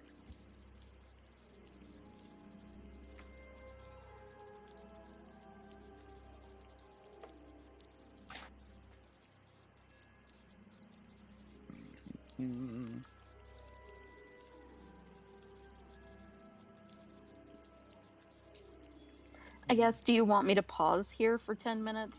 Fly would go away on Gravik, but I can give everyone an inspiring speech. Yes. That sounds like a great idea. Okay. Consider yourselves inspired. We're gonna explore the heck out of this tower, and we're gonna find all the info that we need, and it's gonna be awesome. Alright, stack yourselves on Jenna, and I will take you... Do you want to try to go up the stairs, or do you want to go down? Well, There's up a- just takes us back to where we were, Well, right? no, because the top was an illusion. The stairs are very magical, and there is illusion magic on the trapdoor at the top. Do you want to climb these stairs? What schools of magic are on the stairs? Illusion magic.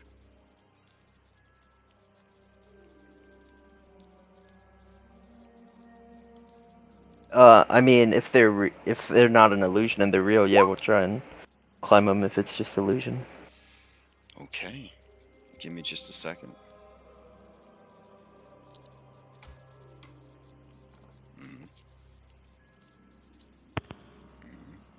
Gravik will remind Jenna that if we need anything dispelled, he can help with that.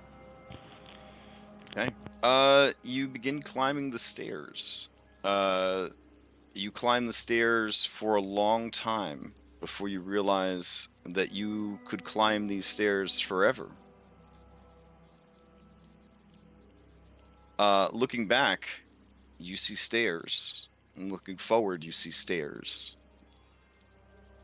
There are a few amongst you who made the saving throws, and you see your allies looking confused up and down the stairs as they just sort of walk in place on the staircase.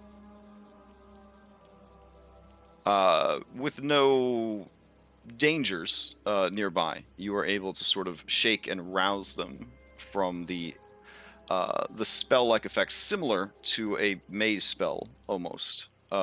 They are just sort of convinced of a reality that was not there. So, in the end, the stairs were simply a trap. Yep. I guess we'll go downstairs then. And since now that we're aware that he has this maze stair trap, I'm only gonna send like a couple people at a I mean, a time. maze is actually going to send you somewhere, like, Yeah. because it's conjuration, but this is more like Yeah, a maze-esque. similar, yeah, this is like a trap you in your own mind kind of deal. All right, if you guys plan to go downstairs, go ahead and hero stack yourselves so I could move you to the next level.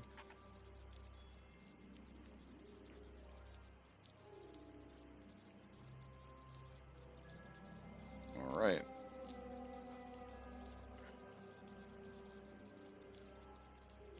Okay, you begin heading down the stairwell.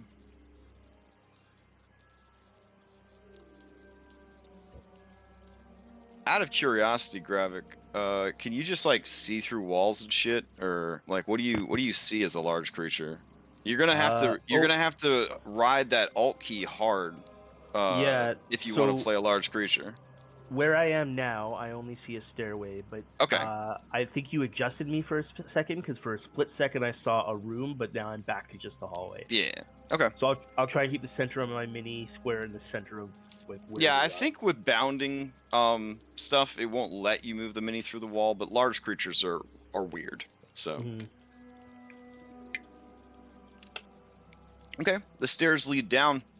You see a room. A door that leads to a room. The door is slightly ajar. And you see stairs that continue downwards, and you see more of those programmable image windows.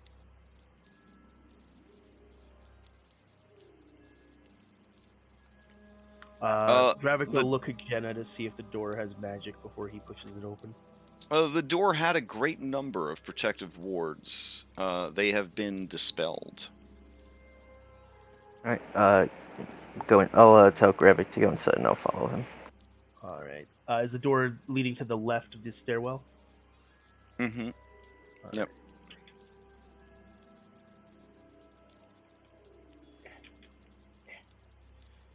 Alright. He'll come in. And Welcome to the large life. Welcome to the large life. Yeah. If nothing jumps out at him, he'll motion for everyone to come in.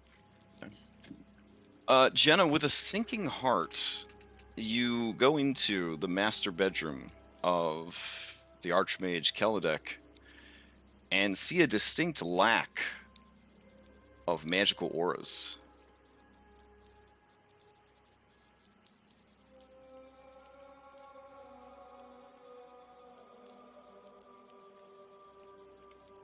Is there like anything magical, or is it just like barren? Pietro's gonna stab this. I mean, there are... Okay, you This- stab this, that chest. chest. Fortunately, Fucking mimic. the runes of warding that were on that chest have already been disabled. Oh, God. So Pietro did not blow all of you up, which is good. Looking around the room, it definitely seems like there was a fight here. There's blood on the ground. There's signs of force magic, things like that. You can smell the lingering scent of brimstone and other other indicators of outsiders that may have been utilized in this strike. There is a magical hearth in the corner here that is still intact. It can be used to magically start a fire and adjust the temperature of that fire to whatever you desire it to be. There is an item over here that essentially can project into the room people, places, and things. So it is a permanent fixture of the room and can be essentially used to change the room into a different room and fill the room with imaginary people. It's a very Witcher-esque wizard item. So if you need to have that hologram orgy or whatever, like you're imagining that this is what it is for, or simply if you are tired of studying inside of your giant stone chunk, you could, put yourself in a grand library or some other place. But basically, it's like a hallucinogenic terrain. I'm trying to remember the hallucinatory. Yeah. It basically changes the room to look how you want it to look and populates it with shadow constructs as appropriate. It's a holodeck. Holodeck, thank you. That's a good comparison. Oh, and I guess these pillars would be destroyed, though it has not in any way diminished the ability of the room to stay intact. This room does have a 20-foot high ceiling. Oh, that's refreshing for Gravik. You do see the desk seems to be devoid of anything useful save one large tome. The tome itself does not radiate any magic.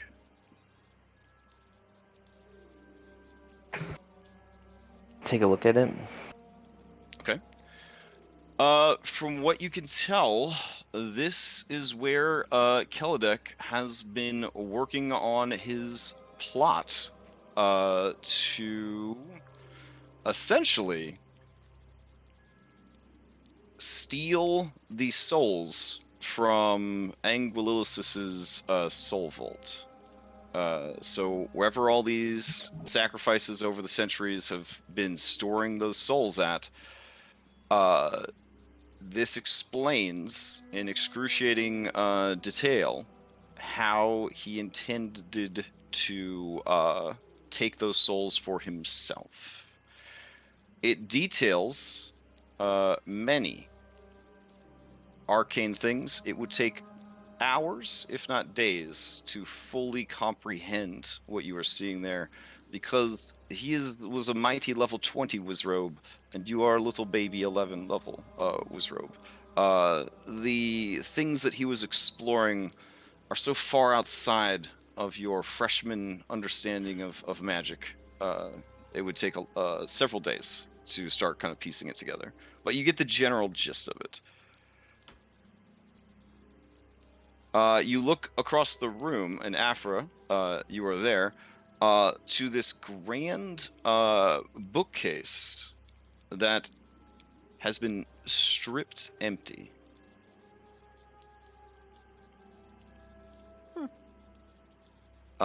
Pietro, when you stab this chest and kind of like flick the lid, you see that the interior contents, it is mostly just clothing. I suppose I will investigate the bookshelf, see if it's, I don't know, secret door or something. Probably not, but... Sure. Yeah, I am riding on your guys' passive scores here for this, since you said you were investigating. But if you'd like to roll an active investigation, you can. Yeah, you're confident that if there was anything special going on with this bookcase, you definitely would have noticed. Jenna, there are lingering wards still glimmering on the bookcase, but beyond that, you don't see anything. It was a tall and narrow bookcase. It more than likely accommodated a great many tomes. Could Gravik lift the bookcase and move it to the side to see if there's anything behind it? Yeah, as you go to move it, it is firmly affixed to the wall. Looking at like the like residue wards, like what type of wards are they? Like they were wards meant to protect, and wards meant to evoke, so evocation. So more than likely, there were wards to protect the contents of the bookcase from whatever evocation wards were going to go off.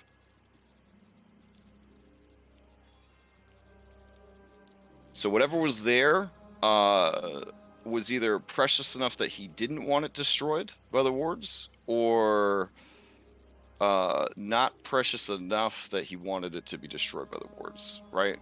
like coming from like a evil Wizards of Thay sort of mindset. If you had something really valuable, you'd prefer it was destroyed than fall into the hands of your enemies, kind of deal. Yeah, so like as we go through this, like in the tower, like it seems kind of barren. I mean, you have Yeah, many more floors to explore. yeah. You're already just coming to that conclusion, and Well, like just that's what, it. just no, just what we've seen so far.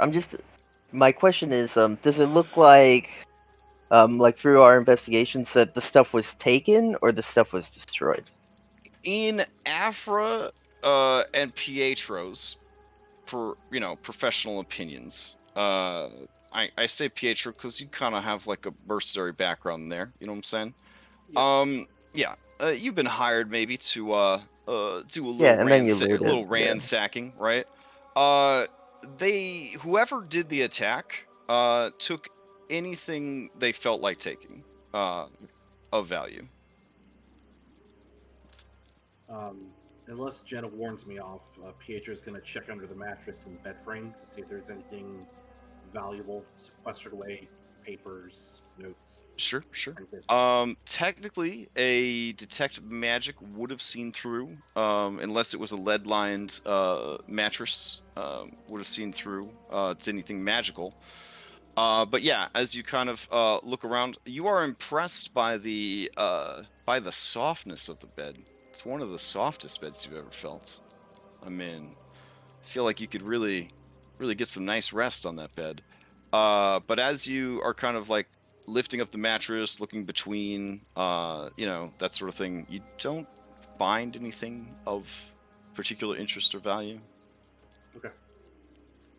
Yeah, I'm gonna take the tome, Mm-hmm.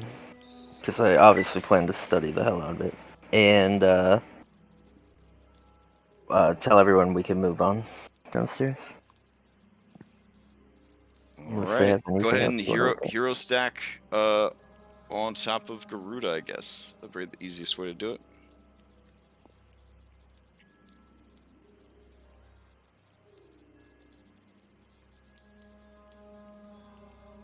Okay.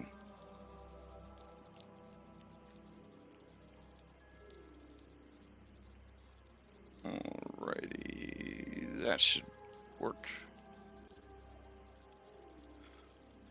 Okay, you head down the stairs. This is another floor that is 20 feet high. You are kind of realizing that each floor has about a 20-foot high ceiling. There is a landing at the bottom. There is an open archway to your left. Passage continues past this descending stairwell to sort of loop around the room. There are more of those programmable windows. All of the windows are currently off, so they just show like an ominous field of inky blackness. You do see in the center of this room is a Arcanist laboratory. There is a teleportation circle, a permanent one, on the floor. I'm gonna, and nothing that looks like traps or anything that I notice. They have all been triggered. Okay. All right. Well, I'm gonna take a minute and write down. Whatever did this, they did not send one or two things to take care of this problem. You are getting the sense that essentially a small army was sent in here and absolutely went ham on the residents of this tower. Wow. Yeah, I'm gonna take a minute, record the teleportation circle in my notebook. Afra's lie was not really that far from the truth. You take it, your understanding of this is that the Kraken, who continues to remain nameless, was in correspondence with its offspring once the offspring got back to the surface. The offspring, of course, only being a baby, was rocking a pitiful 19 intelligence, probably conveyed to its father. all of the information. It read from your guys' thoughts, and it overheard, including the Keledek connection. It is starting to dawn on you that this reprisal against Keledek was inevitable.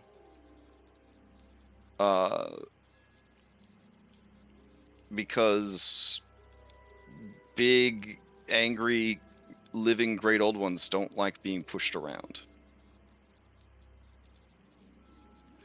You do see, in addition to the teleportation circle, all of the accoutrements that would be needed to have a functional Arcanist laboratory, including an elemental furnace, which is kind of hype. So...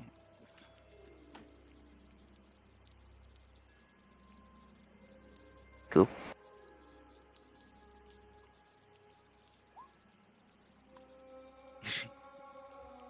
All right.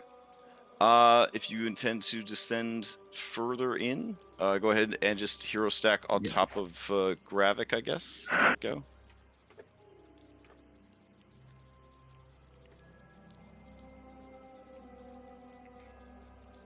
Do I know what kind of things can be done with an elemental furnace with my level 11? Basically, brain? with a lab like that, it would speed up the time for magic item creation.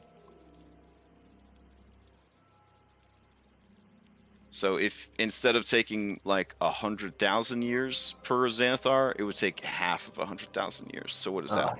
Like 50,000 years? Yeah. Now I can see why those wish spells come in handy.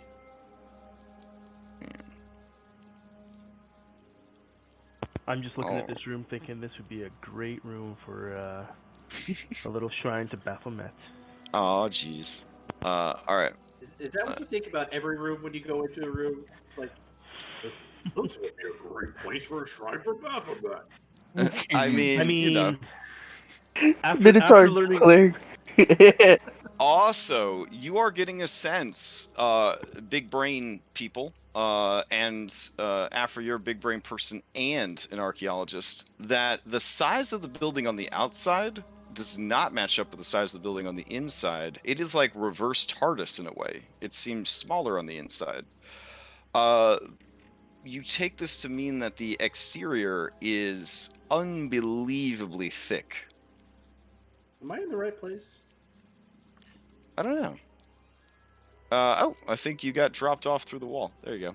Yeah, because I was like, I can see part of Gravik, and it was like, I don't think I should be here. Nope, you're good. Alright. Alright. Man. Roll20 killing me. I'm learning, like, Foundry, so my hotkeys are starting to get a little confused. There is a grate in the floor here. And you do hear, like a low, ominous hissing. And if you speak Abyssal, you can hear whispering in Abyssal.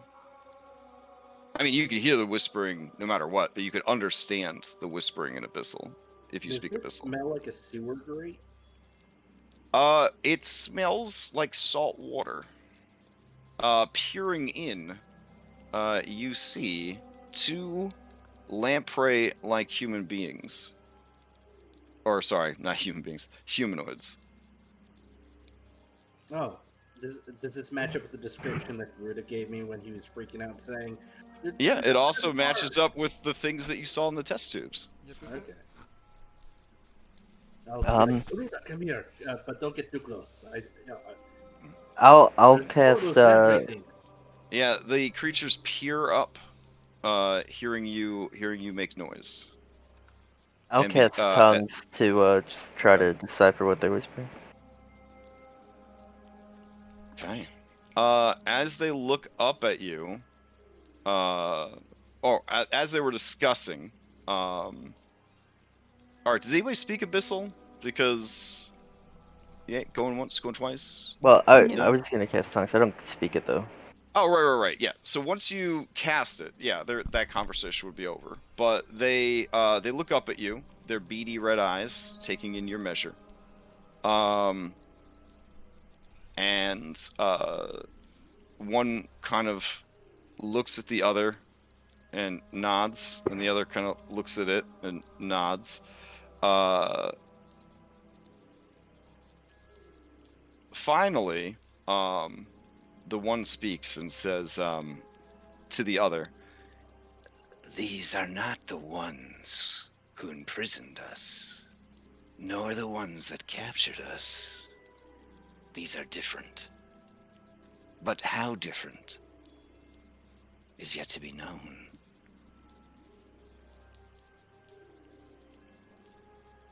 And their language, Abyssal, is just this horrible, sort of threatening whisper slash shout. It's like either hard, violent consonants or like slithering, oozing bits of language, kind of interspersed in chaotic patterns.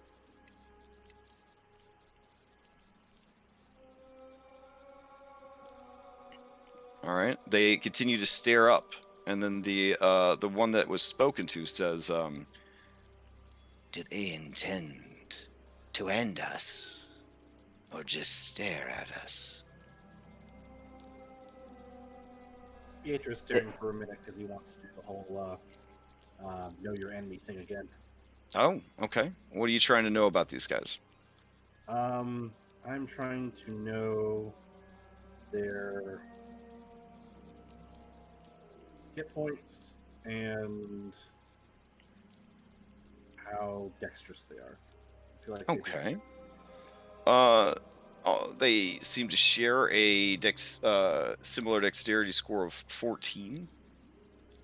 And as far as how tough they are, one of them is rocking 70 hit points, and one of them is rocking 92 hit points.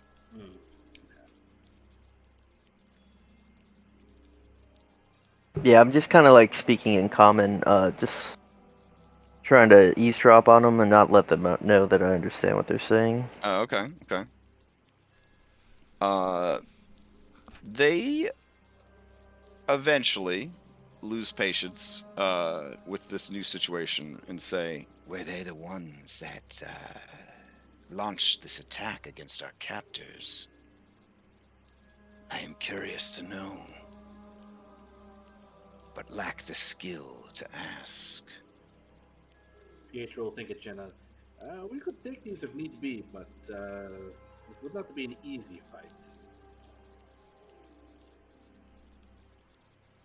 I mean, what's the fight? They're already in a cage. I don't know. Could they get out? You do note that the bars on the floor are magical. There is a bit of force in between the metal bars.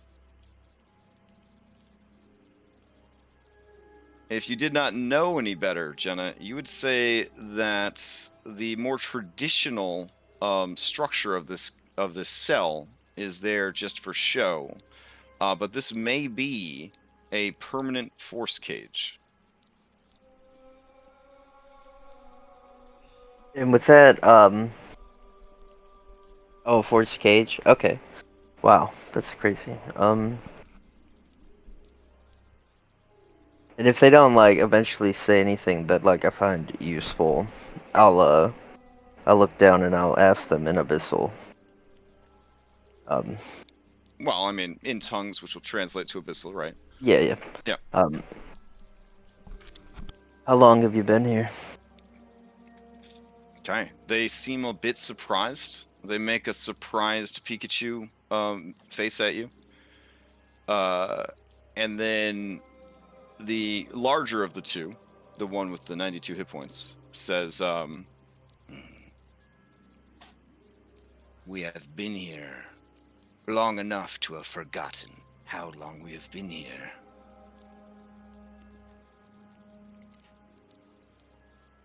What kind of questions did your previous captor ask you? They asked many questions about our species, about our bloodline, about our descendants, about our origins, about our mistress. Yeah, and when I did the quick like skimming through the book that I found about Keledek's plan, did I see like any mention of these creatures Oh yeah, or these creatures definitely played a part of his plans. and like seemed like he recorded like what he got out of them into the book? Mm-hmm.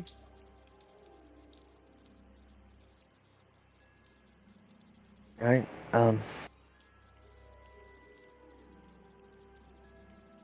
We do not I'll just expect mercy from anyone, unless it is the merciful death. We could be of use to you in the time that you have left.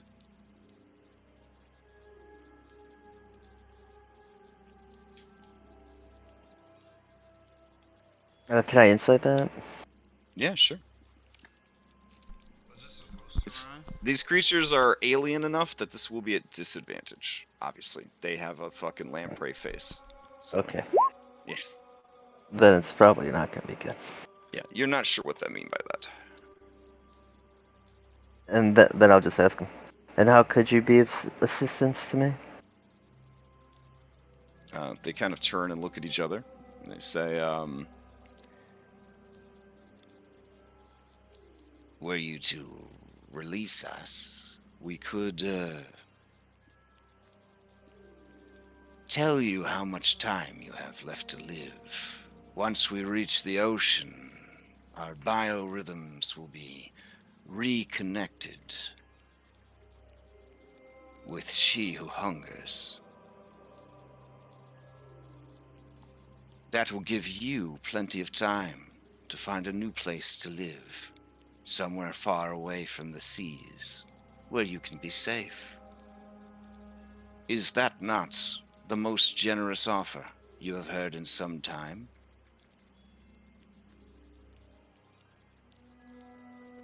No, it's not.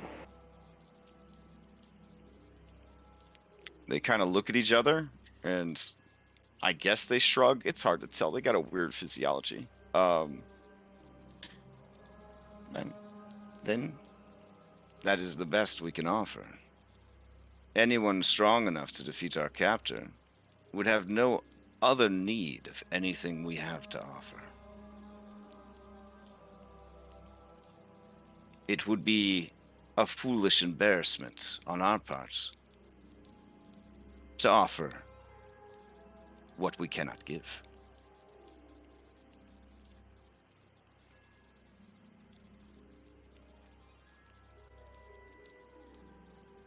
I'll think about it.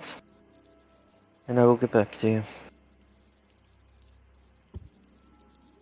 I'll just kind of leave him.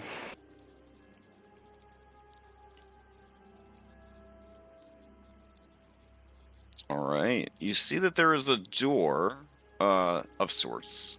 This door does allow a short-range dimension door effect to leave but not enter the building.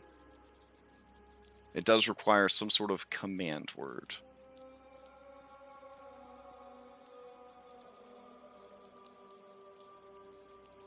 Is there a way to like probe and like find out like what someone like a dead person's command words would be? I mean, an identify spell would do it. Okay, yeah, I'll cast identify on it. Okay, you guys hang out for 10 minutes while she identifies the door. You do so. The command word is Exodus. So Yeah, it's sort of like the password of passwords. yeah. So pretty much seems like Keledek would only teleport into the tower through his circle. Like that's how he got in. Correct. Man, imagine. Based on what you're thinking, it might be the only way to teleport in, and that only in a display of tremendous brute force could have penetrated the thick stone shell of this tower and allowed in intruders. Yeah. You are not sure. You are not sure how you and your allies would have ever laid siege to this tower. To be honest. I mean, maybe you have some ideas going through your head, but it definitely would have been a lot of work or required somebody on the inside, basically, to get you in there. Alright, I'm look at Gravik, and I'm gonna ask if he can cast Speak with Dead. Oh, it is not prepared.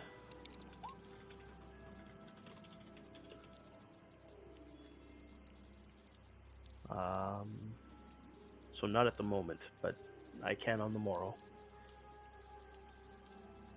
Okay.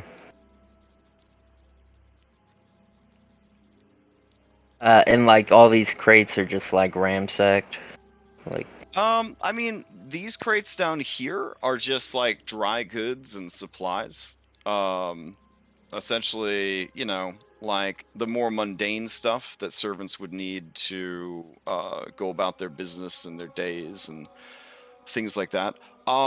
You do note, however, as you start to look through them, that despite the mundanity of these items, a lot of them are actually what would be used as material spell components. And it does occur to you that he did control the flow of material spell components into and out of the city. So more than likely, this was sort of where he would store excess ones to keep the market prices higher, or where he would take and store basically like what's the word I'm looking for? Seized goods, essentially. He would bring them here. Altogether, if you were to sell all of the mundane items that are here, it would be about 3,000 gold currently.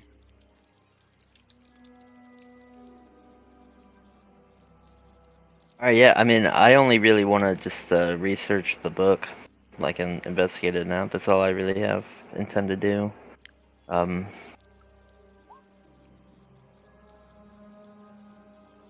we not completely certain that Keledek is dead? We'll know on the morrow when we speak with that body. Do we want to bring it with us, or are we coming back? I mean, I don't see why we should leave. So we're just going to hang out here overnight. Inside the spooky tower where those little ghosty things over there are. They're not ghosts. They're a more pure Sahaugen. I think I. I'm on the island with ghost shit. I think I know what ghost looks like. Them things are ghosts. I understand that logic. There were a lot of ghosts, and you saw them, and yeah, I could see the connection there. They have to be ghosts. Yeah. They also have little glowy beards, so I mean that's pretty ghostly. Yeah. Yeah, see little glowy beards? God agrees with me. They're ghosts. God agrees with me. Okay. Everything could be a ghost eventually if it tries hard enough. Well, no, I guess constructs can't be ghosts, but still. Or can they? I mean, they just have to try hard enough. Yeah, true. Through magic, all things are possible.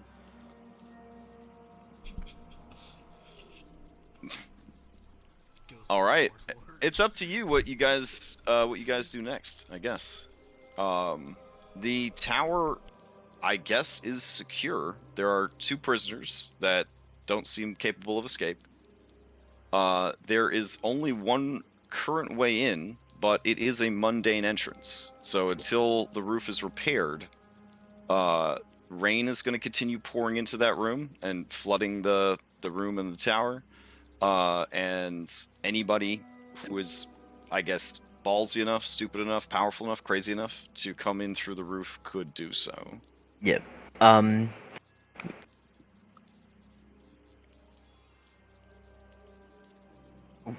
We'll probably just like temporary solution the roof tonight. With like Is there like a canvas tarps down or here, or there yeah, like a canvas tarp. wood? Canvas tarp. Yeah, you could assume that in the miscellaneous 3,000 gold worth of mundane stuff, there would be like a tarp.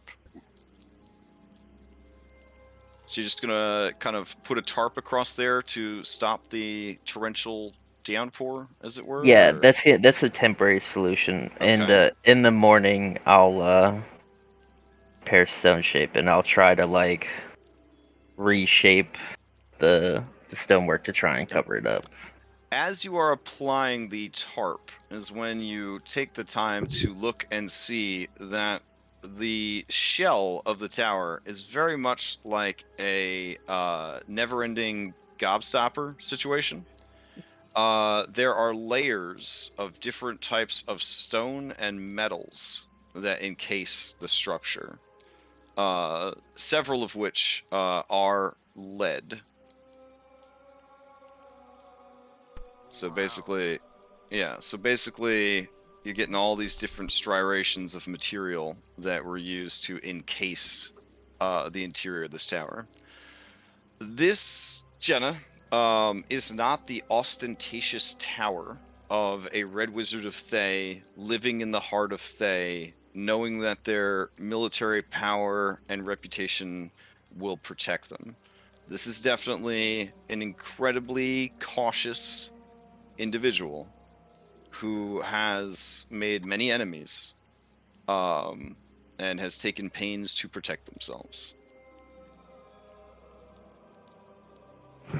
Yeah, it's definitely not as lavish as she expected. I'm just kind of let down.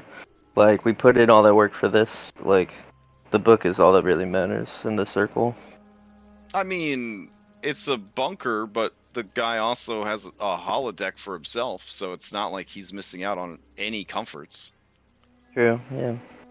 I think for a wizard noble such as yourself, yeah, it would be kind of disappointing. But anybody who has a more utilitarian approach to things, I mean, it literally has everything you would need. Yeah, the elemental Yeah. forge and everything. Yeah, Right, yeah. good lab. Just not pretty from my taste. It's a preview of like what's the world will be like when AR VR is like completely commonplace. Like you won't need a nice house because you'll just be jacked into your virtual house all the time. You just need a safe place to connect to the internet. Yeah. So I want to go up to the body Mm-hmm. that we found, the smoldering one. And try and like, before we cast the spell, like identify it to make sure that's the body of Keledek. And see, perhaps like the body What is spell would identify that it's the body of Keledek? like, I mean, like looking to see like it's the body of a male, like aged, like you Sure, can see on the sure. bones, stuff like that. Okay. Yeah. Thank you for rolling a check without me asking. I love it when players do that. It's awesome. So Gravik, with your unsolicited medicine check, you determine that these are the bones of a male human. They are badly damaged and it's hard to determine the age.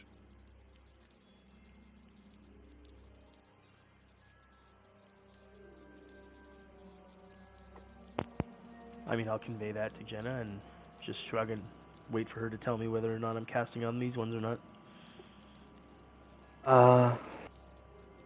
Yeah, I mean, I don't think there's any harm in it. Even if this was just an apprentice, we could get information.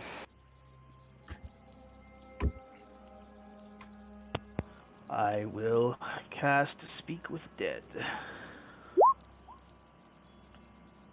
All right. Let's see. Technically, this corpse still has a mouth. So technically it can answer. All right. You can ask it up to 5 questions.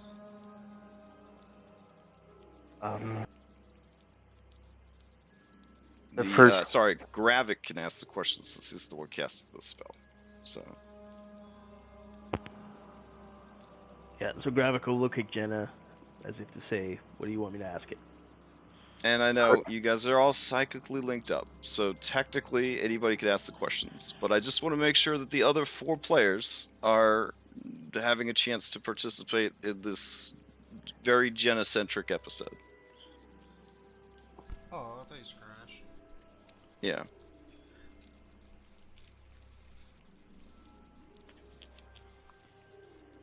Yeah, I mean, the first question I would want to ask is the name, and yeah, like all means, like, I can't figure this stuff out myself. So all the, like, if you have any ideas for a good question, like, please. Share our thoughts because the thoughts are being shared anyways. Right. Right. Okay, so question number 1 is, who were you in life?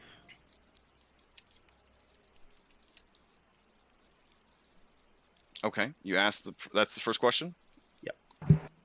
Okay.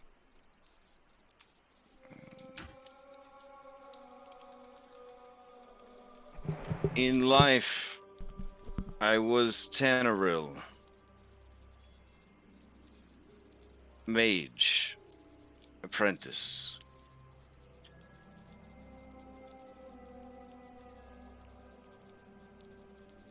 So it's not Keledek.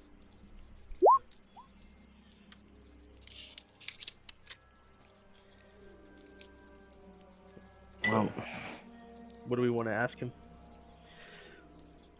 I'm thinking like, Can you ask where he keeps the food? Gravik will not ask where he keeps the food. Okay. He will, although Gravik, upon feeling that thought from Garuda, will reach in his pack and hand Garuda some rations. Dear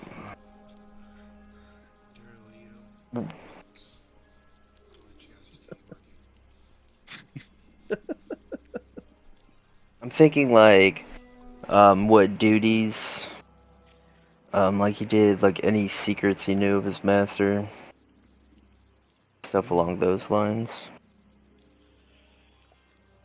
What were the greatest secrets you knew of Keledek's work?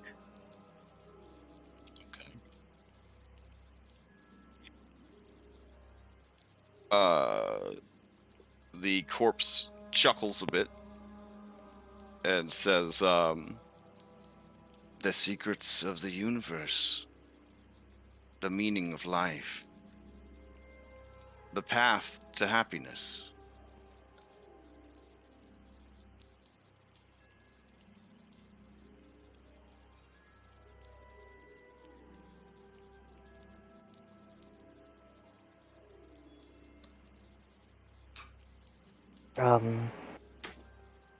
Maybe like what the last mission Keledek sent him on. What was the last task that your master had set you to?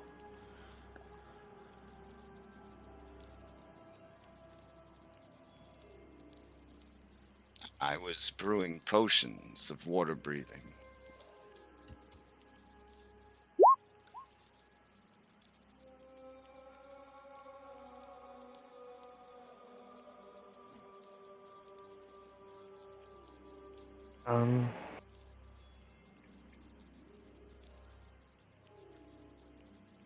It's 3, right? Do they have to be simple answers or like simple questions, or could we like ask like what happened like during the attack? Because we need to find out where Keledek fucked off to. I think they took, yeah, when you have that thought, Pietro, like, you kind of get, like, Jenna saw, like, I'm pretty sure, he's either, like, completely disintegrated, or they took his corpse with him. And Pietro will think back, a man is not dead until you dip your fingers in his blood and you see his body. He does not believe that Keledek is dead. Would you like me to ask the corpse to describe the events leading up to its death to see if it witnessed Keledek's death? I mean, I witnessed Keledek's death. You witnessed a death.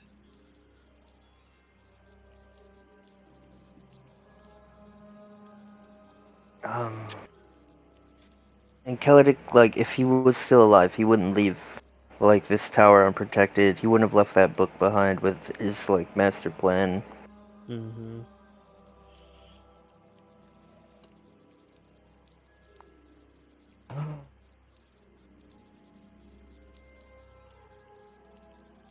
Maybe ask him, Keledek, had, like, stores somewhere in the city outside of the tower where he, like, kept stuff.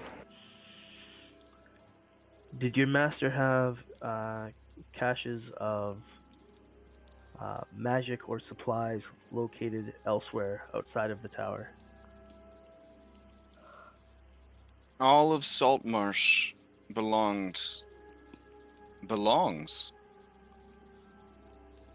They seem kind of confused for a second. Mm-hmm. To Keledek.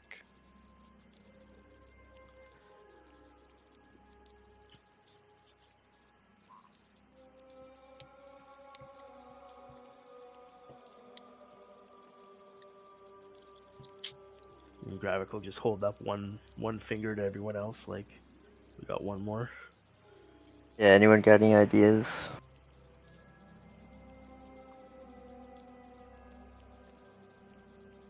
And Pietro will think, well, if we are not needing to find out any additional information, perhaps we should ask if he was in fact carried off, or if he was disintegrated. These, perhaps I am too paranoid, but this dead man's misuse of tenses concerns me.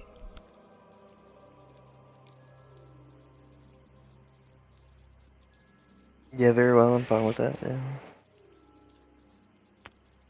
Sorry, so which question do you want me to ask? Something along the lines of, well, why not just ask him if his master's alive, then? Yeah. Or if his master greeted him in the afterlife. Well, he can't know that. He'd only know something that he knew while he was alive. So if he died before true. Keledek, he will tell us that Keledek is alive. Yep. And it makes sense that he died before Keledek, because literally, like, he's underneath the hole in the roof. Like, that's where he... Yeah. So he's not likely to have information on what happened to Keledek or anything like that. Ask him, what do you guys think about the relationship between... Ask him about the relationship between Keledek and my father. Mm. Does anyone have an objection to that, or have something else they'd want to ask instead? Nope. Go for it. Yeah, something along the lines of, the relationship between Keledek and Killian Lowthorn. Right. So I'll ask Tanneril, what do you know of the relationship between Keledek and Killian Lowthorn?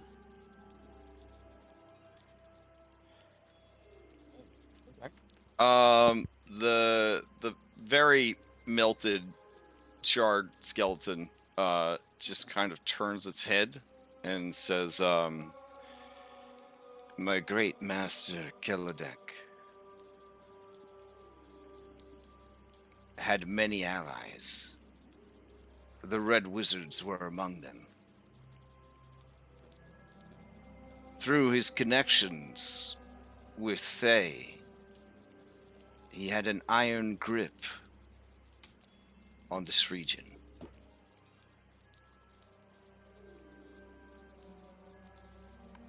He feared that a time would come when his usefulness would be exhausted and sought a means to seize even greater power for himself.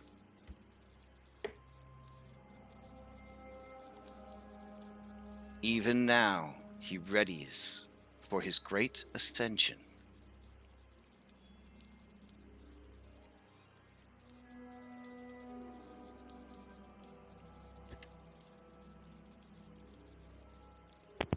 Okay, so before this guy died, he was aware of his master preparing for some sort of great ascension. Okay. And with that, the spell would release the corpse, and I cannot cast it on this same corpse for another 10 days. Do you want me to cast Gentle Repose on it just in case?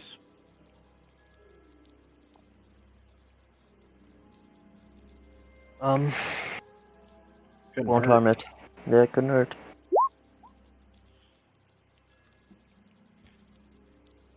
It's, I mean, still going to be as brutalized as it was, but at least it wouldn't decay further than it has.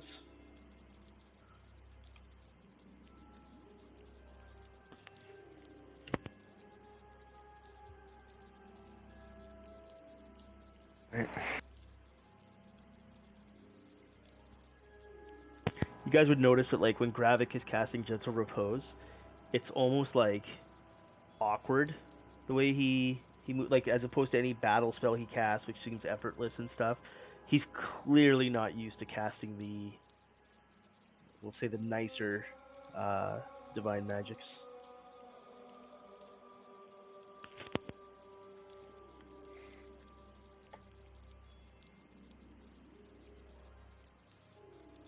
Yeah.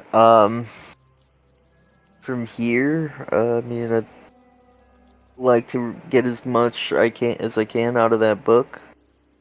And then talk to Prime Water.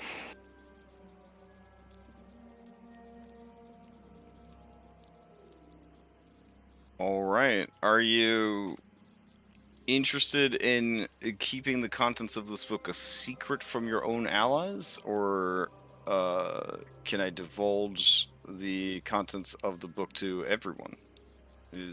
Are you exclusively keeping the book for yourself and not allowing your allies access to it? Like, what is the stance on this book? That seems mean, to have I been would've- left behind when nothing else was. Yeah. I mean, I would have been going through it myself, and I would give them like the tidbits that like I would want them to have. I see. Is everyone else okay with this, or like, what's the situation? It's in character.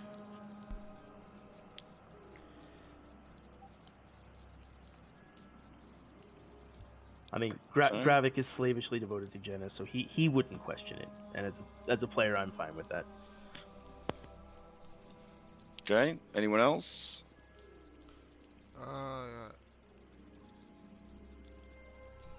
Yeah, whatever. I'm okay with that. Okay. Afra, you've been very quiet since you talked down the entire town guard of Saltmarsh. I'm kind of fine. I don't Okay. really have goals at this point. I just would like to not die. Okay. I don't think you're keeping good company then.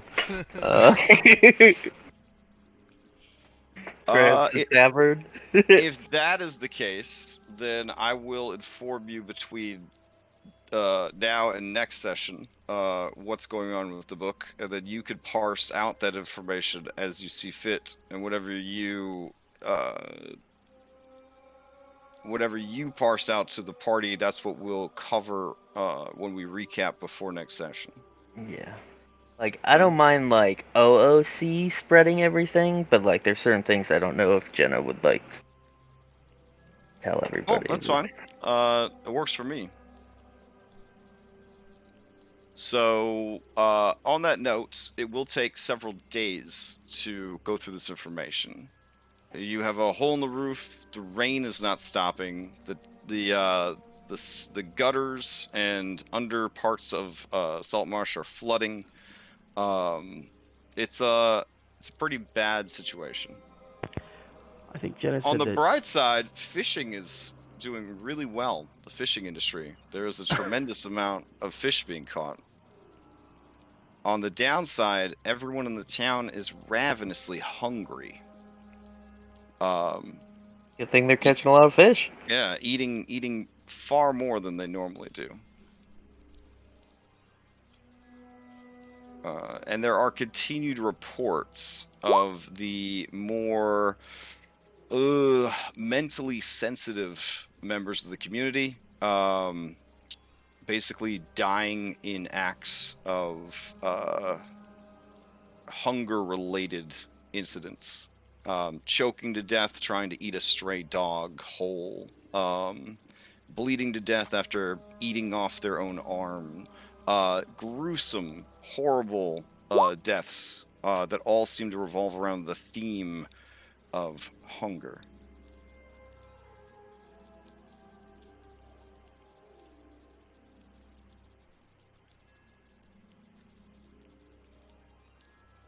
Creepy. Yeah. All right. Hearing that you are back in town, because boat very big, not easy to subtly come back to town. You do receive a sending from Prime Water asking if it's possible to meet. Heard there was a run-in with the guard. Heard Keledek gone. Looking for more info. Yeah, I'd tell him to come to the tower, and then I'd bring him inside. Oh, power move. He's gonna have to come to us now. Wow. All right. Well, it's more like I want to just show him, like,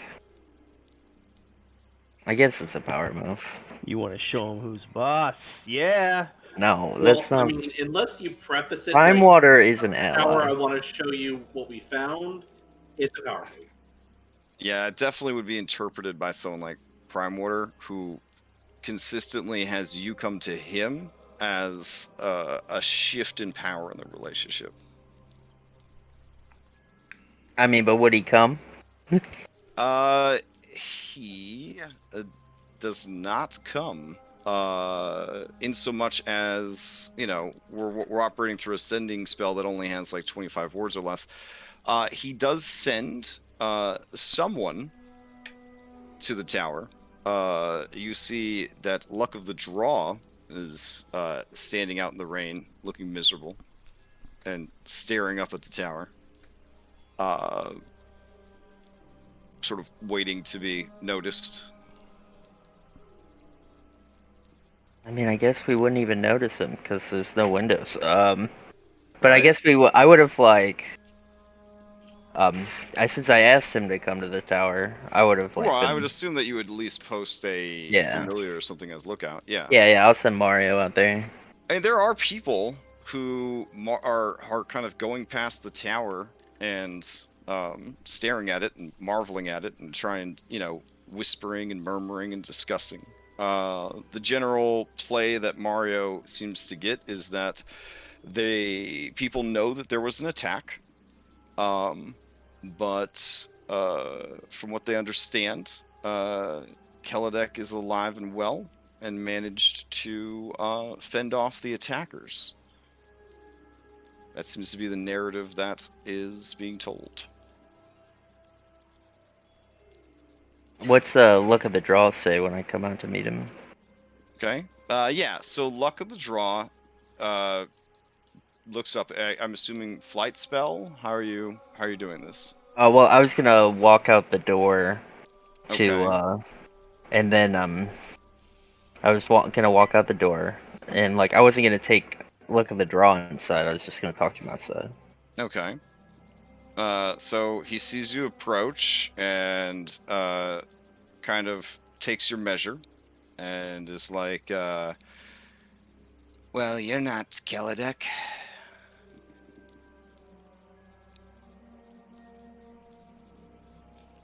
Of course not. This tower is Interesting. mine now.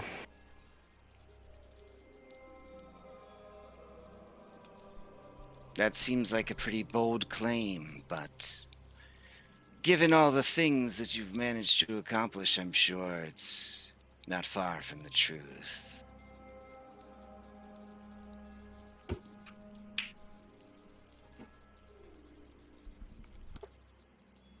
Prime Order sent me on his behalf. He begs your pardon, but he's too busy to visit in person. I'm sure a powerful individual like yourself can certainly understand having such a full schedule.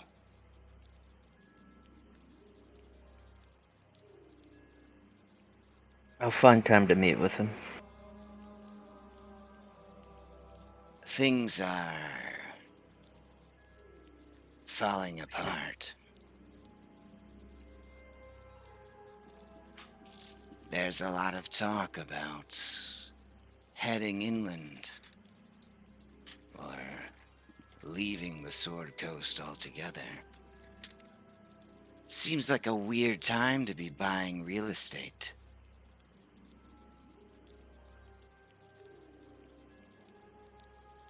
I mean, I didn't buy it per se, but I definitely acquired it.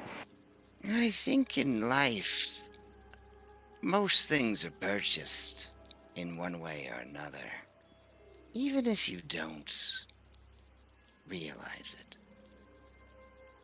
And he just sort of smiles at you.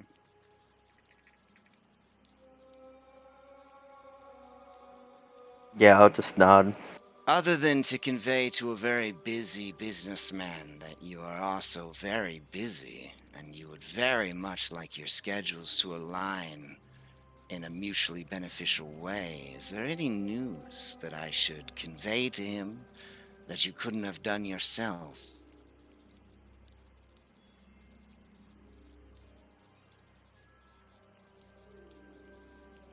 I mean, I don't know what more news you need. Hmm. Well, you do seem to be quite busy with your own, he kind of motions at the tower, acquisitions. So, I suppose then you would be preoccupied and unable to accept this outstanding job offer. What could it be?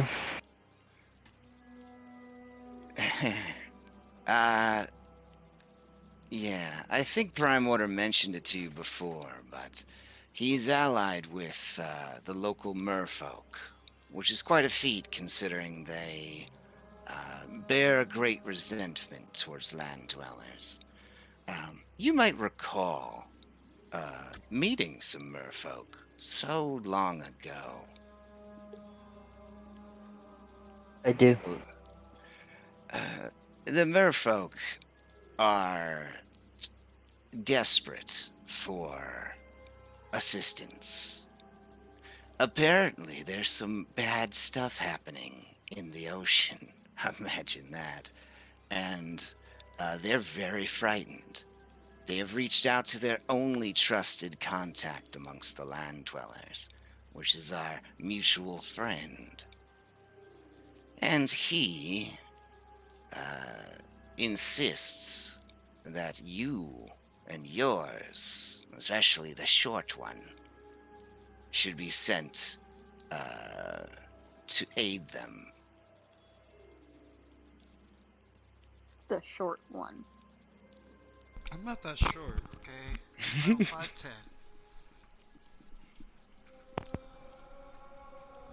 I'm 5'10". We may. But, you know, there's others, I suppose. You just did such a great job with the crocodile people or whatever. So, We may be bothered. We'll find time to speak with Prime Water about this. I'm Also, sure. let him know that let Prime Water know that our other mutual friend has been helped out and assisted as he requested. Hmm. All right. I hope it was, and I'm starting to think that it was quite beneficial to you to do so.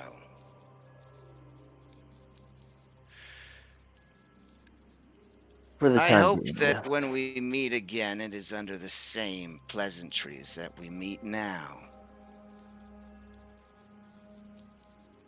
We have a nice history together, you and I, Jenna. Be a shame for things to sour. I see no reason to sour them. Agreed, agreed. It's just, these are trying times. Sometimes when things turn the darkest is when opportunists play in the shadows.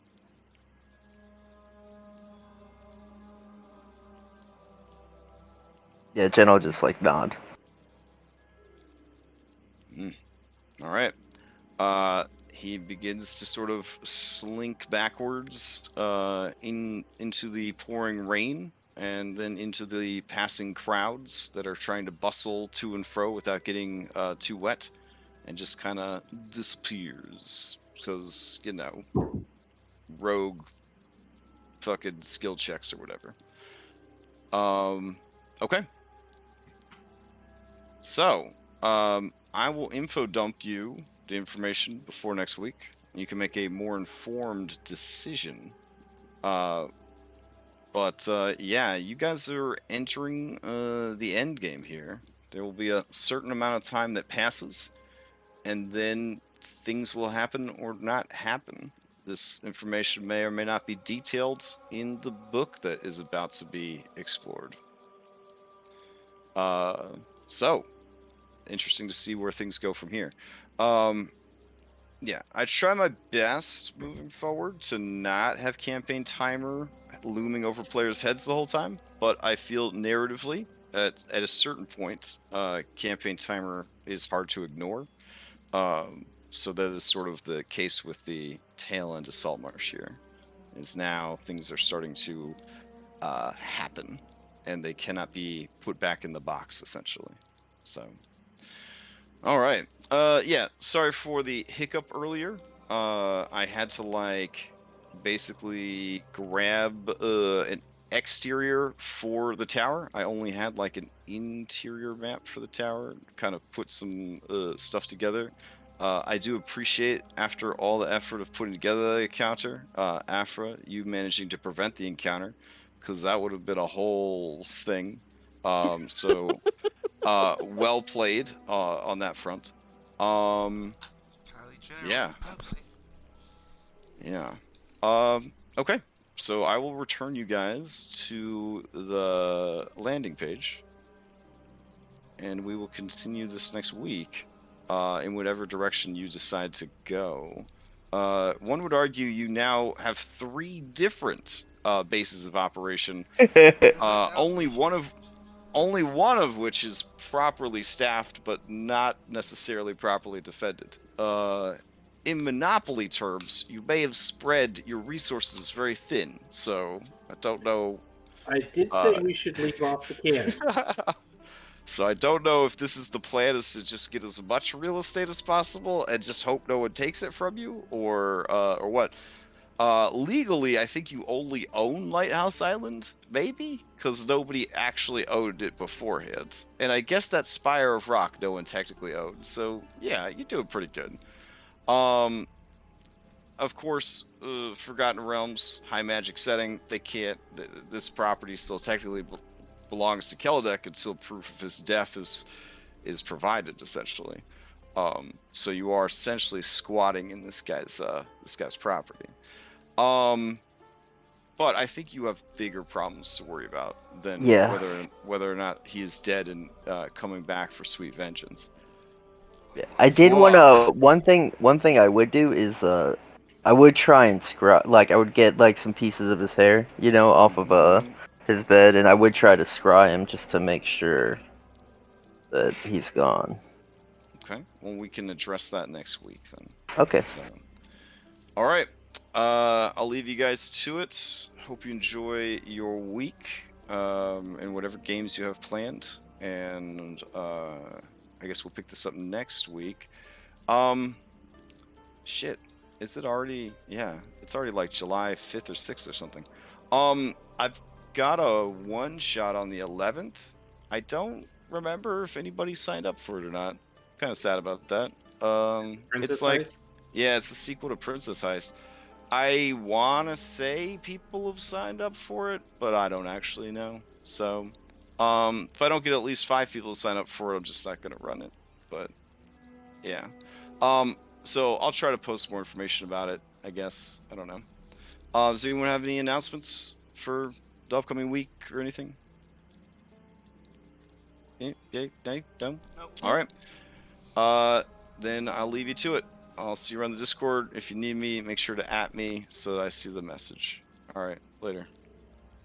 Thanks, Bye, bud. Crash. Thanks.